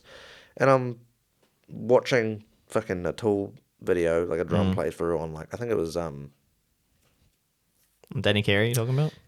Yeah, but it was like a drum cover. Okay. Of, I can't remember what it was. I think it was oh my god, what's the song? I'm gonna lose it. But anyway, it was a Tool song. One of the more famous ones, and I was in it like with all 10,000 Days, or was it like? No, I think it was. What's the one that starts with the L? Lateralis. Lateralis. That's it. Yeah. Lateralis. Yeah. Which I can play the verse now. Like I can play most of that song now. But back then, I was like, this is fucking. What is the odd time signature? I was like, I don't want to do this shit. And I was like, this is fucking boring. I was like, no one's gonna want to like. Who listens to this? No, it turns out a lot of people. yeah. But being a dumb little kid that also thought Green Day was better than Queen, I was like, well, this is not listenable. This is trash. I was like, this is fucking annoying music. I don't like this. And then I think I listened to Numa, which is just like time signature changes the whole way through, and it's like. I've swallowed my words so much on that band because I used to just be like, this is fucking terrible. Like, I don't want to fucking listen to this shit. This is annoying. Pretentious. And then, now I've like loved Tool, and like, I listen to them all the time, and I'm like, this is fucking wildly impressive. Fucking so good, But that's probably the biggest example of me swallowing your words on it. On a Fair band. Fair enough. I'm trying to think of enough. I'm trying to remember bands that I used to love, and then over time I was like, actually, I'm a bit over it now. I think one of those ones for me would have been Muse. They haven't aged that well. Nah. Some of those early stuff, it's good. The first 4 or 5 albums are good. I feel like it was Uprising and that album, or The Resistance. Yeah, that album changed them, and ever since then, I just don't think it's been quite the same. That's fair. I used to think, I used to like them a lot. I went to school with a guy who was like obsessed. They were like, this is the best band that's ever existed, and I'm like, it's fine. But I was more of a metal guy. But I found them, I found some of their stuff pretty impressive, and like it was different. Yeah. I quite like Muse. Like I'm not a fan that I know like all of their albums and stuff like that, but I liked Uprising a lot when I first heard that song. I know that some of their later stuff I'm not a super big fan of, but Uprising I thought was really cool. That was the first Muse song I ever heard, I think. Oh yeah, that was on the Twilight soundtrack, I think.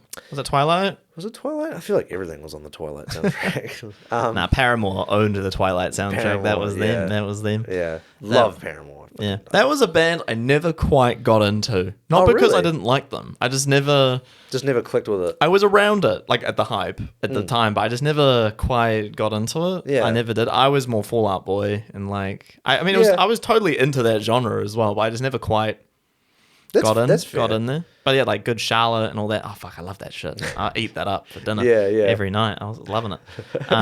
Pop punk emo stuff a lot of that was pretty awesome. And then yeah. I was like, Paramore's guitarists, they were fucking good as well. Yeah, and the whole band. No, I take it back. The whole band. The musicianship, especially for that age, was fucking awesome. Really good. Yeah, so good. And yeah, like I feel kind of bad for them because they just got locked into that fucking contract. They're like, all right, here you go.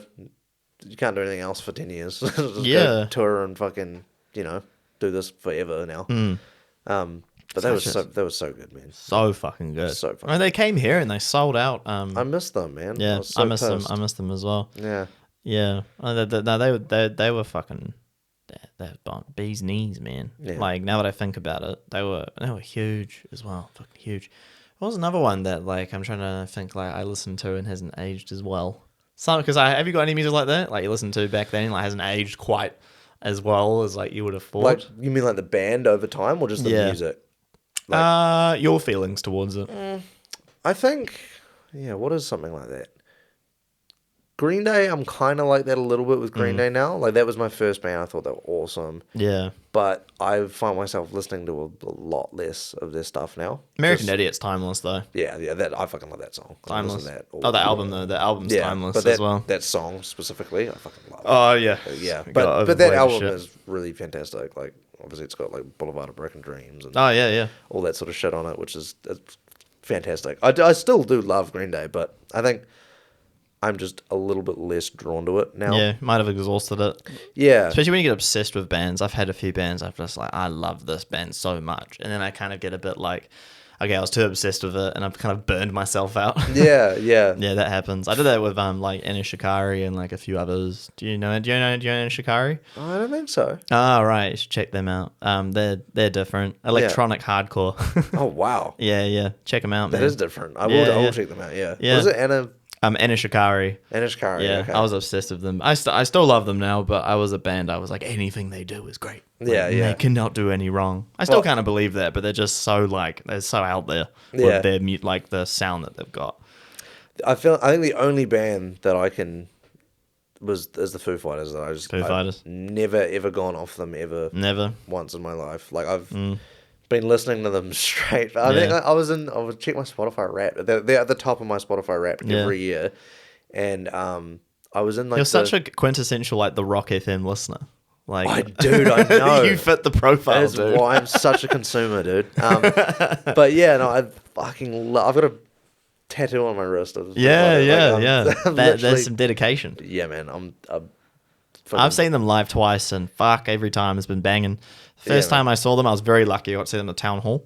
Yeah. Yeah, I got to see them there. That was fucking awesome. Fuck, it was loud. Holy fuck. Wow. That was the loudest gig I've ever been to. I So imagine. Loud. Jesus. Like, uncomfortable at some points. Yeah. I'm like, this is... like, even my eyes are like squinting. It's so fucking loud. Yeah. Because there's 3 guitarists and they're all turned up to 10 and shit. Like, I get it, but I was like, holy shit. But that was an awesome gig. And then I saw them again at Western Springs. Oh, yeah. Not the recent one, a long time ago. Tenacious D opened. That was sick. Oh, was it? 2011, I think. 2011, yeah. That was sick. Did you go to that one? I didn't go to that one. No, my first ever concert was how old was I in 2011? I was like 10. I went to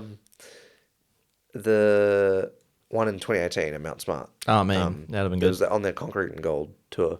Yeah. Yeah, and that was my first. That was a good album. That was a good album. Concrete. I didn't mind that album. It's probably like Had the song "Run" on there. Was it Run? "Run"? That is a fucking Great song. What was the other one on there? But there was one of them that sounded like a Imagine Dragons song. I didn't like that very much. Skies and Edward? Yeah, fuck. Yeah. It just sounded. Yeah. I was like, oh, what is this? I like that song. Yeah. It's not that album. Run really saves that album for me. Like, Great. That's a fucking good song. fucking that is like Mean riffs. I put that up to like one of my top favorite Foo Fighters songs. Like that song nice, is fucking nice. really Good song. Good song.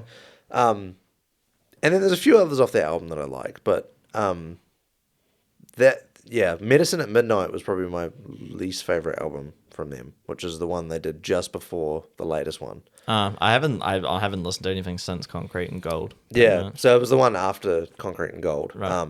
And it's like I get they've probably exhausted their, like you can't do the whole big rock riff thing anymore, like all the time, like they have done. Yeah, and anthem rock stuff. They Yeah. did it for so long. And Yeah. did it better than anybody. They really do. Yeah, Did it better than anybody, really, with a lot of that anthem rock stuff. Yeah. I mean, Nickelback dabbled on that, though. Nickelback was fucking great. There's a at few it of too. those anthem type, like, yeah. Is Foo Fighters a butt rock band? It's like not quite, but it's almost. It's not quite, but I feel like it's getting Yeah. there. You're on like the tightrope, I think, at that point. Yeah. Like, almost in butt rock territory. Yeah. But I mean, that Medicine at Midnight album didn't really hit for me. And then the latest one they did after Taylor died, oh my god, that I love that album. Good album, especially the two sides. Nothing at All and. I'll have to check it out. I haven't listened to it. Yeah, the latest album is great. I think it's great. There's 3 songs that good rock songs on there that are really good. I think. Mean. But I think. Yeah, I can listen to Foo Fighters just all day, every day without and I was saying on Spotify that I'm always in my top thing, and I think I checked one year and I was in the top 0.0000001% of Foo Fighters listeners, which is ridiculous. I remember showing all my friends. I was like, "Look, fucking look at that!" And they're like, "That's almost creepy." Do you listen to anything else? Yeah, they're like, "Dude, yeah." But because I used to listen to music when I went to sleep, and I just you put Foo Fighters on before you go to bed. dude, I used to listen to fucking Five Finger Death Punch and Damn, help you sleep. Avenged Sevenfold and shit to go to bed. Yeah, which is Buzzy. strange. Yeah, not saying that they're insanely heavy bands. Oh no, but I kind of it does so it relaxes you. You feel relaxed with it. I don't know. I can sleep to anything, and Oh wow, that's impressive. Yeah, that's what you were saying before. It's yeah, impressive. it's I can just I don't know. I don't know why I would pick those sort of bands though, or rock. All the heavier stuff I would fall asleep to, which is weird. Yeah. Yeah. I know. I find I've really been listening to I've been getting back into now a lot of really heavy music again. Yeah. Which I've been loving, and a lot of it, it's just how I just listen to it. It's almost like therapy, to be honest. Some of it, but it relaxes me. Yeah. But I'll put on Viola's Murder. They're it's very heavy deathcore, I don't think very so. brutal. I've been listening to that and some of that, and I'm like, oh yeah, this is fucking great. It's so intense, but I wouldn't play that around the house really when people are around. But Yeah. I'm like, oh, this is good, and I was sort of just feel better. Yeah. It's kind of funny because it's I just more relaxed. And I'm like, oh, it's all right. Yeah. It's just, but the music is so fucking intense. It's funny how and it's sort of I don't know. Yeah, therapeutic in a funny way. It's funny how certain types of music that shouldn't seem like they can do that. It seems and but you must be crazy. I also saw a funny meme, and it was actually not about music, it was about tattoos though, and it's it's people with spider webs or demon tattoos and all this shit. They're really nice people often. Yeah. And then people with the real hippie stuff, I don't know, dream catchers and all Yeah. that are generally shitty people. Usually and I'm suck, yeah. true.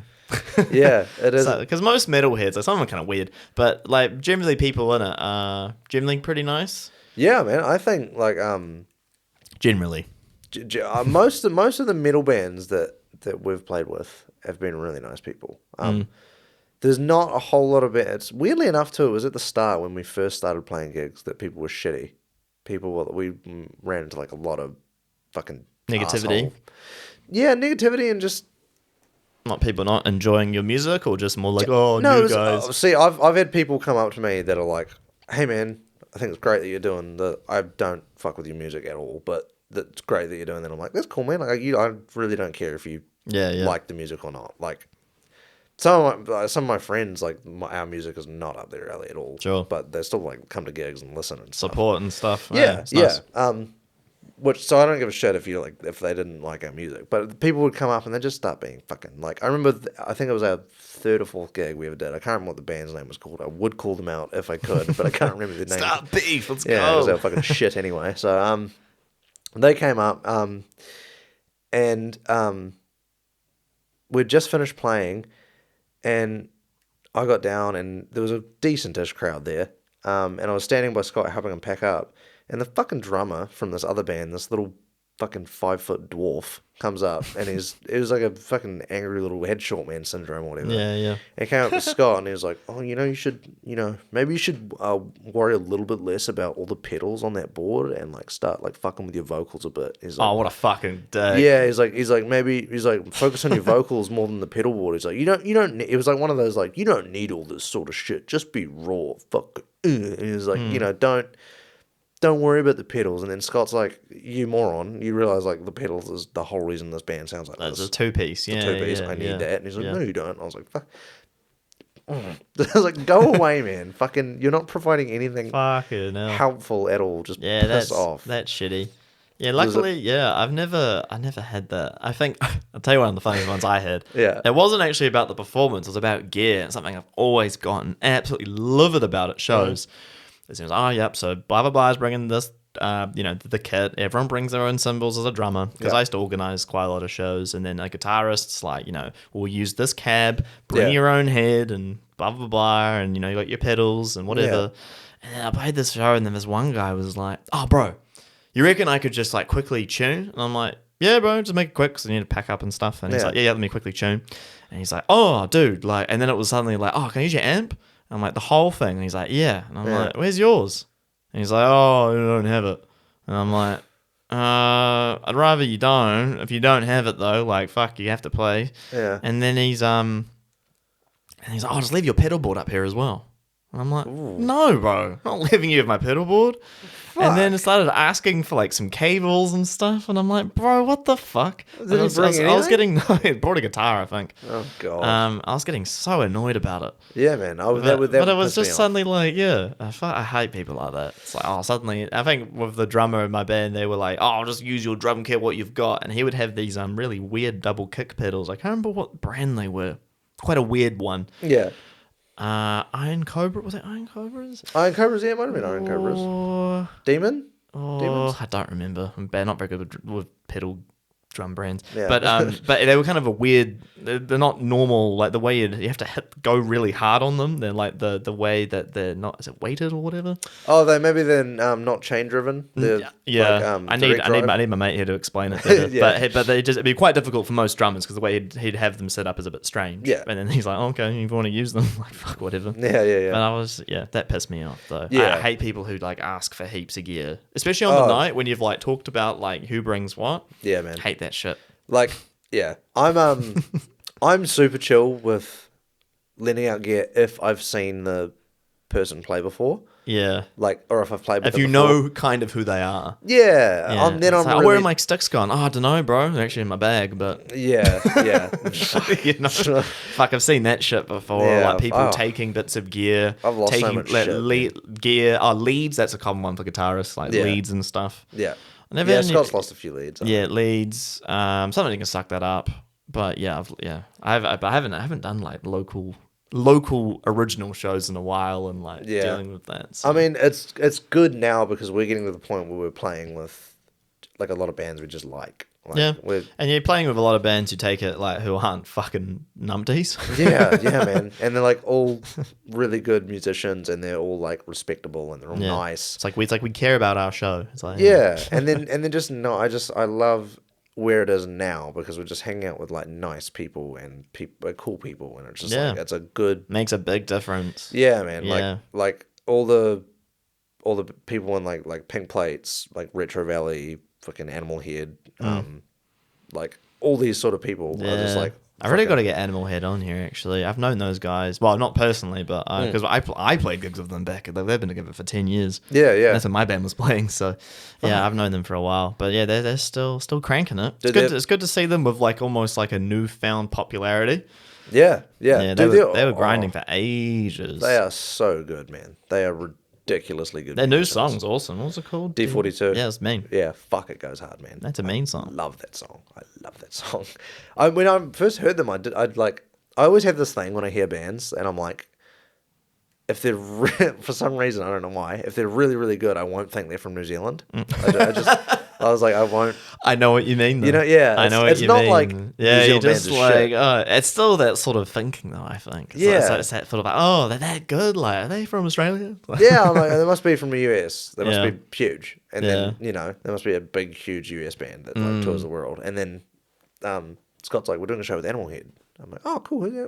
Aren't they the fucking what? And then he's like, no, they're from here. They're, locals. They're like, this is Camel and Danny. And, I remember when I went to see, it was Banks Arcade show last year, and the year before, and they had they've been in Australia a lot, and they had a band from Aussie come over called Gloom in the Corner. They're like real out of it. Again, metalcore band, but they were real they're quite different in how they did their sounds. And there's a few other Kiwi bands on that show, and like some of them were like a little bit, how would I say, sloppy. Yeah. Or like they're just not quite as maybe a bit too she's all right, she'll be right kind of attitude. Yeah. And the Aussie band plays, and fuck, they are very, very professional and locked in.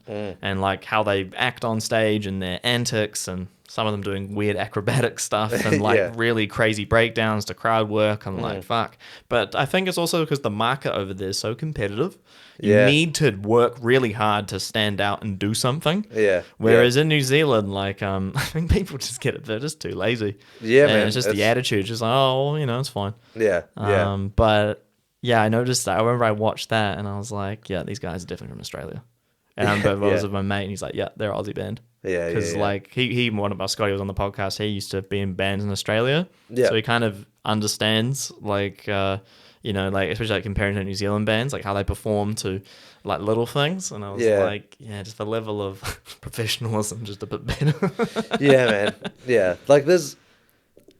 Not to say New Zealand bands don't be professional, but in Australia, you have to be more conscious of how you're going to stand out because there's so many fucking bands and it's much more competition. So you need to work harder on things. Definitely. Whereas in New Zealand, I just don't think there's not that incentive as much. Yeah, yeah. No, but personally, I really want to have like a good stage presence and be like professional, and like I want to have like.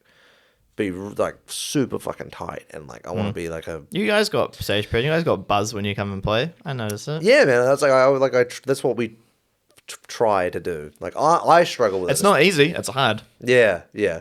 It's hard, and you kind of have to like almost talk like amongst each other with like how you want your stage presence to be. I had Leon from Crooked Royals talk a lot about that. Yeah. And I didn't realize how much work went into their stage performance of how they move.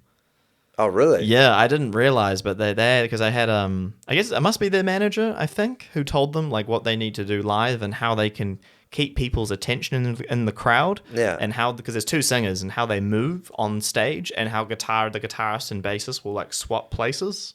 Oh, okay. I think they got two guitarists now, but yeah, they're like the way that they would mingle on stage and move. Yeah. And I was like, fuck, that is like really going into the detail. Yeah. But that's kind of because now they're on a label and stuff. And then I think they might have got to kick up the ass with like, the New Zealand, like, oh, we'll just fucking. Yeah, definitely. And have to work a little bit harder on to engage people in the audience, because especially when you go to, I think they said going to Sydney, that was, I think, a hard gig to try and engage the crowd. Yeah. Because it's like, if you can, I don't know, I can't remember who they were touring with, but. Trying to engage them, they did eventually, but it was quite hard for a little while to get the crowd involved, and everyone's like, fucking like impress me, cunt, doing that shit. So that was really interesting actually when he told me about that. I'm like, wow, you guys really went into it. Fuck yeah, but I think you have to though. I mean, you guys are just a 2-piece, so you can kind of probably get away with it. Yeah, it's a little bit more. You'll need to probably do, probably, I don't know what you do in the 2-piece. I don't think you need that much stuff with stage presence because if it's just 2 of you. But I think when you're like in a 4-piece or 5, it's like really important. Yeah, I mean, especially because I've seen a few bands play where there's like, the lead singer and rhythm guitarist or whatever is like moving and it's good. And I'm like, yeah, good stage presence. And then you look at the other bassist and the guitarist. I'm like, yeah, it's good. And then you might get to like the lead guy and he's just sort of like, yeah. And I'm like, oh, you're ruining it for everyone. Like, move, Yeah. You got to be more engaged or more. But then it's also this fine balance of like being too over the top. Yeah. Too much theatrics. Yeah. I've seen bands do that, and I remember there was like the phase, especially in like the metal scene, when everybody would like synchronize like headbanging. It was fucking cringe. It was so embarrassing. That shit's cringe. Yeah. Or like I remember the common one was the crab core, and you put your guitar up like that behind your head, and then you drop it, and then like super cringe. It's funny now, but looking back, I'm like, oh yuck. But it's like that's like too much. Now it's like too much. I think you just got to look like you're really enjoying it. Yeah, I think is the key. Or like you're happy to be there for one. Yeah, you're excited to play, and you're looking to bring people into your world of the music you're playing. I think if you can achieve those things, you're winning. Then you're fine. Yeah, but there's a weird balance though, because of like how much do you go to you don't rehearse need to your stage sit performance there and fucking like I know exactly what you mean, like the synchronized headbang and the fucking crab. It's just stupid. It's cringe. But then if you all just stand there just like we're playing hard, like people are playing hard but you're not doing anything, and everyone and the singer's like holding the microphone, it's just like I mean you can't just stand there either because that's boring. You got to work hard. I think that's why he's gigging a lot. That's where you can get better and better and more confident, and you're like, we know what we're doing. Yeah, you definitely. I think that you just got to have that attitude when you go up. I think as well. It's like you got to have there's got to be some sort of ego there. Like you got to be like, I'm good. Yeah, I'm good. We're great. We've rehearsed it. We know what we're doing. Yeah, we can do it.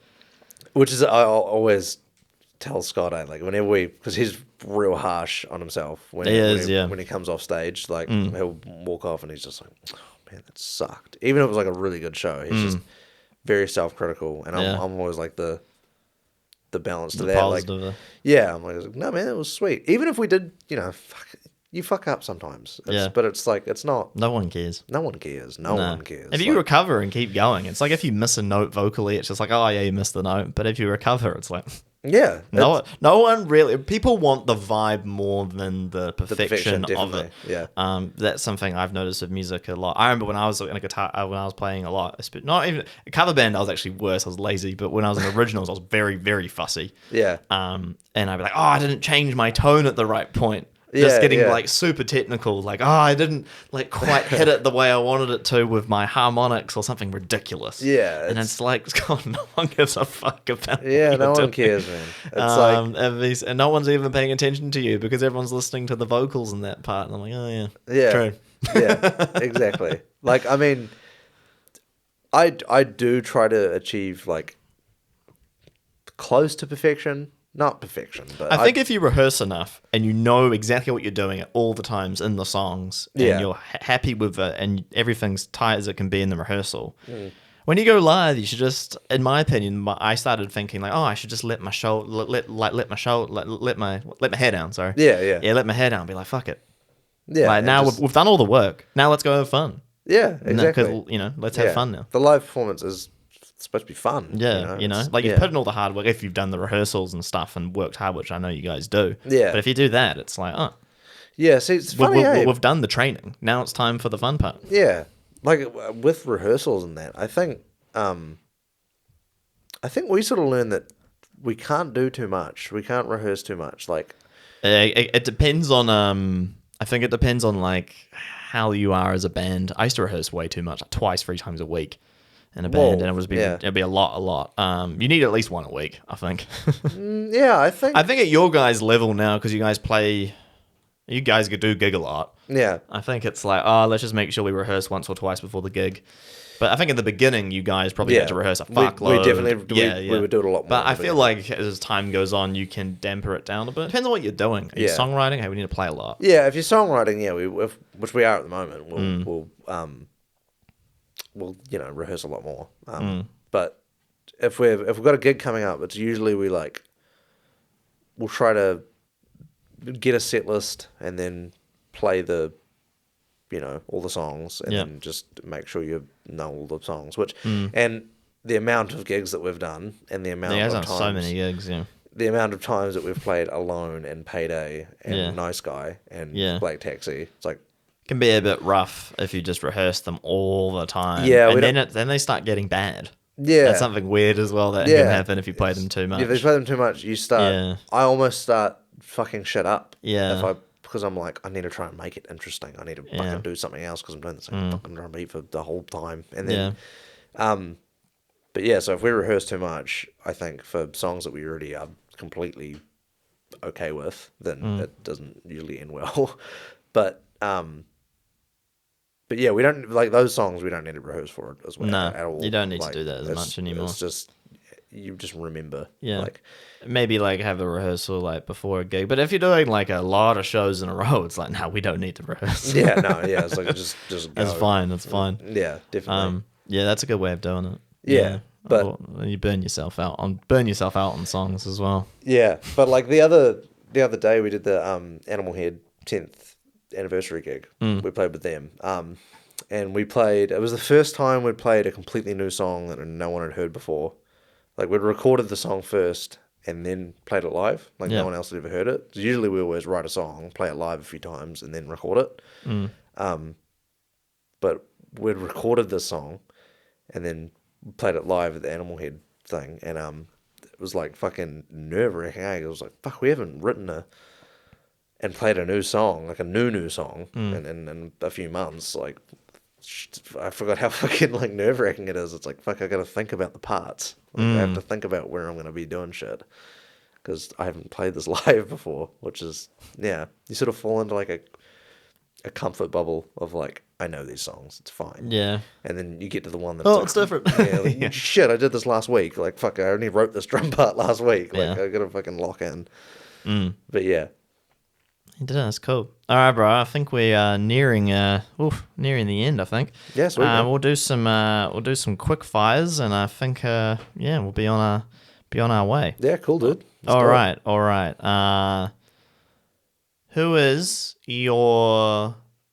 Who's the most inspirational drummer for you to listen to? Most inspirational drummer? Yeah. You reckon you've taken a lot of inspiration from or learned the parts and kind of integrated them in your own way into your music? I think it'd have to be Dave Grohl. Dave Grohl? Probably not Taylor Hawkins? It's really hard because it's both. I think my drumming is just amalgamation of those two in my drumming, honestly, because I love the sort of triplet-y big things that Dave Grohl does, and then I like the more not rudimental but a little more technical side of Taylor's playing. So I sort of, if I can cheat and say two, then it's probably those two together. Yeah. That's my sort of biggest inspiration drumming wise. Yeah. Cool. Is there a artist or band that you listen to that might surprise people? You can say no if you want. Probably, yeah. Oh, yeah. Wow, I've got actually a few to pick from. This will surprise people. I don't know if there's a lot of shit going on TikTok at the moment about it. This girl, she used to be on Disney Channel. Okay. And she used to be an actor. I can't remember what show it was, but she used to be an actor on Disney Channel, and now she's started doing music. And it's Sabrina Carpenter. I don't know. Nah, I haven't heard the name. Okay. No. Well, if there's any women listening to this podcast, they're gonna be like, "What? You listen to?" But yeah, my girlfriend showed me the song "Please, Please, Please" by Sabrina Carpenter, and I think it fucking slaps. It's pretty cool.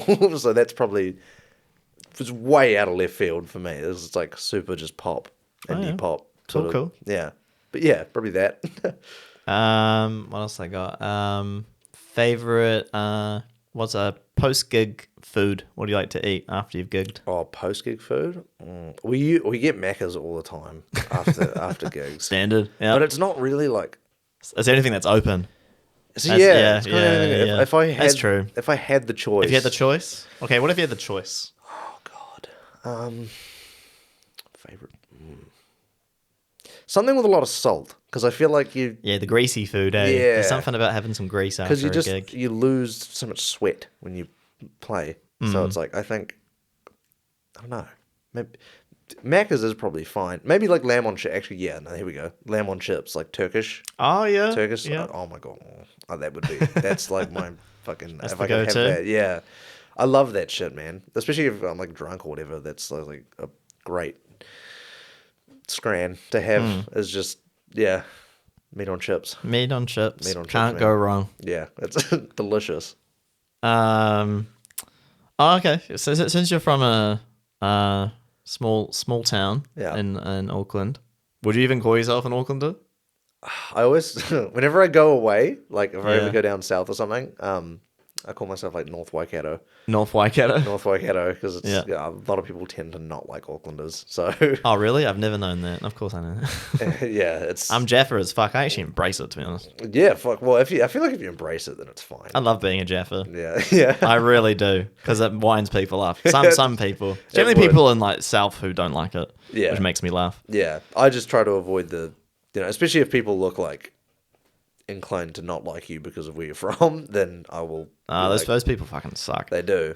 I just don't want to have the hassle of being like, I'm from Auckland and then I'm proud and then get fucking smacked in the face. So Oh no, I don't announce it.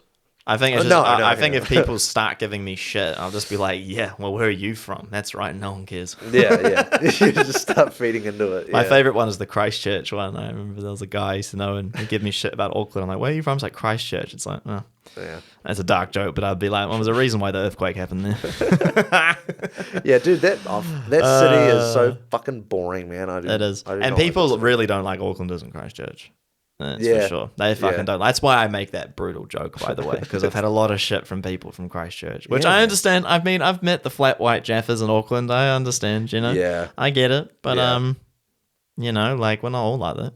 No, exactly. It's like how everybody in Christchurch is not a fucking redneck bald. It's like yeah. a bald redneck on a farm or something who has a motorbike. Like, you're not all like that. Like, duh, but like, Yeah, it's But is it fun to make fun of the stereotypes? absolutely Have yeah, to do it. definitely. It's Crucial. Yeah. Okay, so you wouldn't consider yourself an Aucklander? No. Oh, I'm not like ashamed of it. North, but- a little bit. It sounds like a little bit ashamed. That's all right. That's all right. Yeah. Northern Waikato. Yeah. Okay. So anyway, what was my question with that one? I think I was going towards in the what's a good story from your town that no one would know unless you're from the town? What's a good story? Because is it not Waiuku? Waiuku, yeah. Waiuku. I always want to say Waimalku, but Waimalku's north by Yeah. Muriwai. We get Waiuku. mistaken for that a lot, actually, Waimaku. Oh, God, what's a good story from my town? I'd have to think about this one. There's so much just drunken antics that's Yeah. like... But if it is something like funny that ends up in the paper, it's sort of like someone's cat ended up like somewhere weird and it's like on the front, of like the local community newsletter or something. Yeah, I know what you mean. Just those sorts of stories in small towns always make me laugh. What I enjoy them. happened? There's so much just like it's all drunken, like All drunken stuff. debauchery, Debauchery. really. Yeah, we've been chased by the cops a few times, like, Yep. around the town, which is kind of funny. But just also, I think it was what happened? We were sitting by one of my mates' utes or something, and then I think we were eating food after school. It was during high school. And then we saw a cop car just like cruising down the road. Like we hadn't done anything wrong. We were just sitting there eating food. And then one of my mates just started running. Like it just looked at the cop car and just started running away from it. Yeah. And I was like, what are you doing? And then the cop like looked and he was like suspicious. He's like, what Yeah. the fuck is that guy running? And then so the cop got out. And then my other mates just like were like, oh, he's getting out. And then ran away.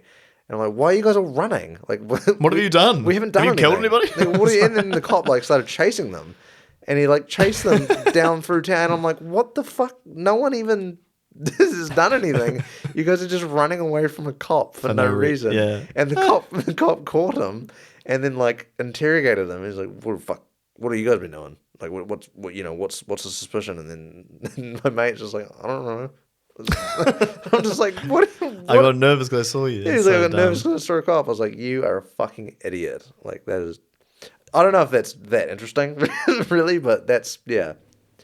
Just running around the town, just trying to get the cop getting his cardio in.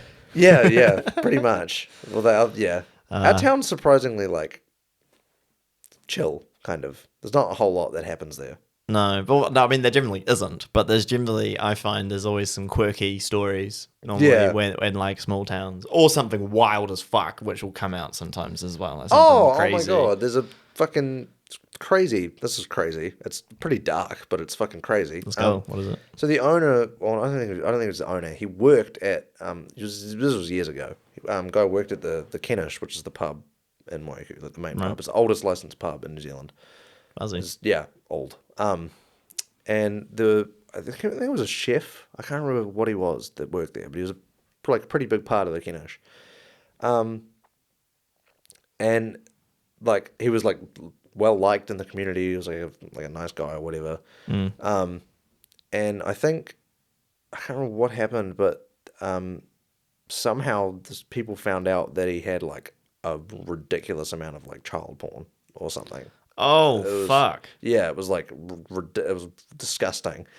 And, yeah, and I'd talked to him before. Like, I'd been in the Kennish and, like, talked to him. And he just seemed like a normal guy. And then... They always do. Yeah, and then all this fuck shit came out.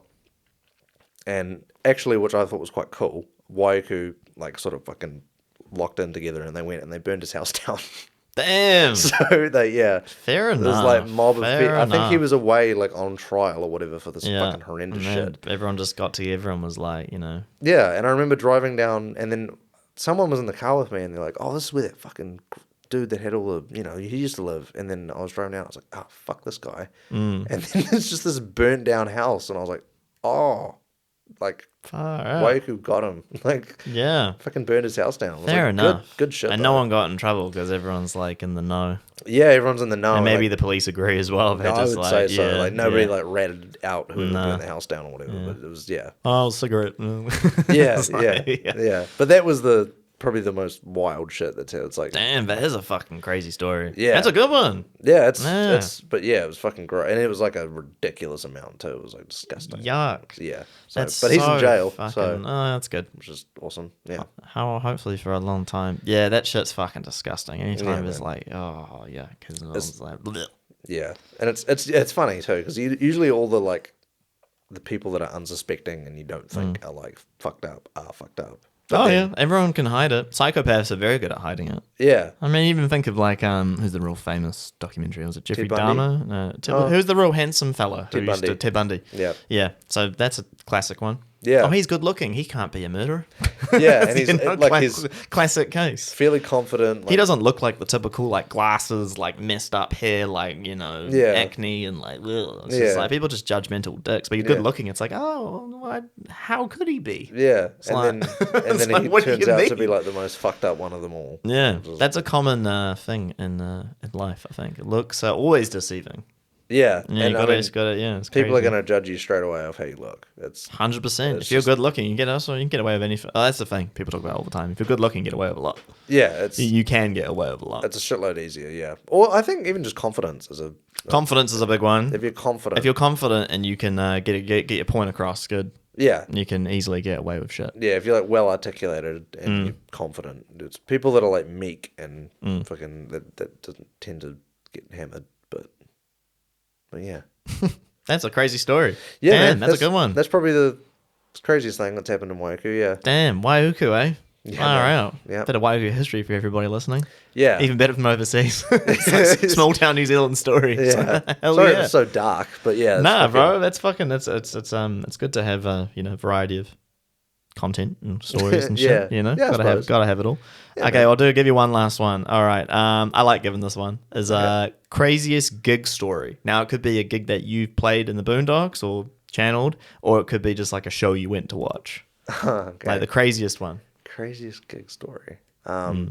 It's not like super crazy. Crazy or like weird. Okay, we'll do crazy or weird. So I think the weirdest, craziest one, well, it was sort of just a mess of a gig really, was Simp Vader did a gig, and I think this was our last gig, funnily enough. It was the night before my 21st, and we were playing at the Anthology Lounge on K Road. Yep. And it was like a lot of people there. Like it was, I think, almost sold out.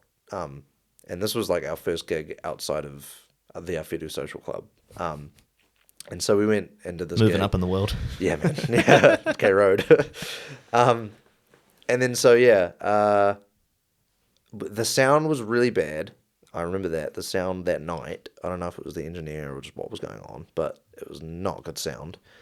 I got really drunk because it was the night before my 21st and all my mates came up. Yeah, and you're pre-drinking before the party.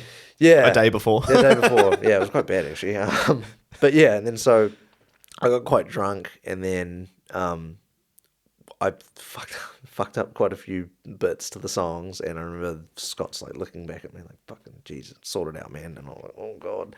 I missed the intro to Everlong. We played Everlong. I missed the intro that's to that. pretty, that's, yeah, you'll remember that. Yeah, it was just like a long guitar intro, and then, but it, honestly, I will pin it on like some of the sound being shit. But then I'm just like looking at Rory, and he's like, when do I start singing? Because it was just mess.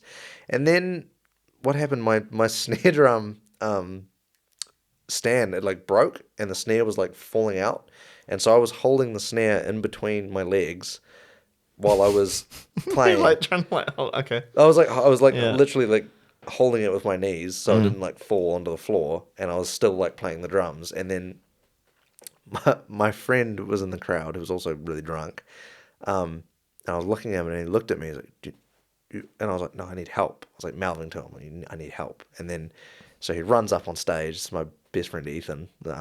Shout out if he's listening.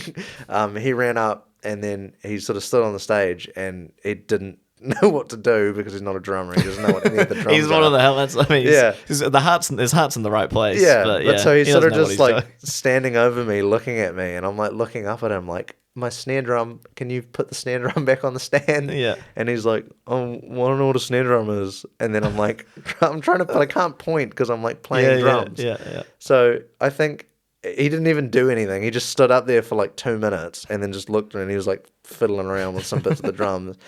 And then I think he just cheered, and he was like, woo, some later. And then he got down, and then the sound guy came up and like grabbed him by the collar of his shirt. Yeah. He's like, don't you get on my fucking stage, you drunk cunt, fucking rrr. And then he's like, no, my friend's in the band, I'm trying to help. And then fucking, I'm just saying, like, this is such a mess of a gig. It's unbelievable. It's like, sound engineer, fix my snare, motherfucker. Yeah, but he's just like looking, and it was a fucking just an absolute train wreck. But yeah, that's probably the craziest gig experience, I would say. Oh, yeah.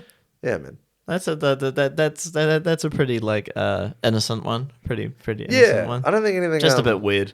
Just a bit like you're like playing, and then it's like things are fucked up and no one's helping you, and then sound engineer tries to fight your friend. Just everything went wrong, and then I remember that was the gig I think that gave Scott the fear he has now of me drinking when we play, because I haven't got drunk since then. It's only because it's the two of you as well. Yeah. There's another layer of like anxiety if you fuck something up. Yeah, but I love fucking giving him shit, man. Like I'll be at a gig. I'm like, whoa. Yeah, and He'll he'll like go talk to some people for a bit. I'll go talk to some people, and then we'll meet back up. And he's like, dude, how much have you had? And I've only had like 2. Yeah. Or like 1 or whatever. And then I'm like, oh, dude, I'm so fucked. I was like, I don't know how we're going to play.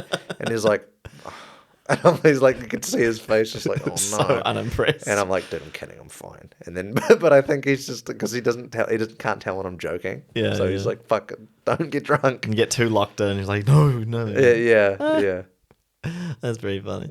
Hey man, it's been a blast to have you on. It's been a long one today. Oh no, it's been fucking sweet. Sweet, man. I appreciate you having me. Nah, really anytime, bro. You're always welcome. It's always a good time. Do you want to let the people know what you got going on? Yeah. So July 19th, we got Sticks and Stones coming out. The first Boondock single in a while. And yeah, I think we're teeing up a gig at the Kenish in Waiku.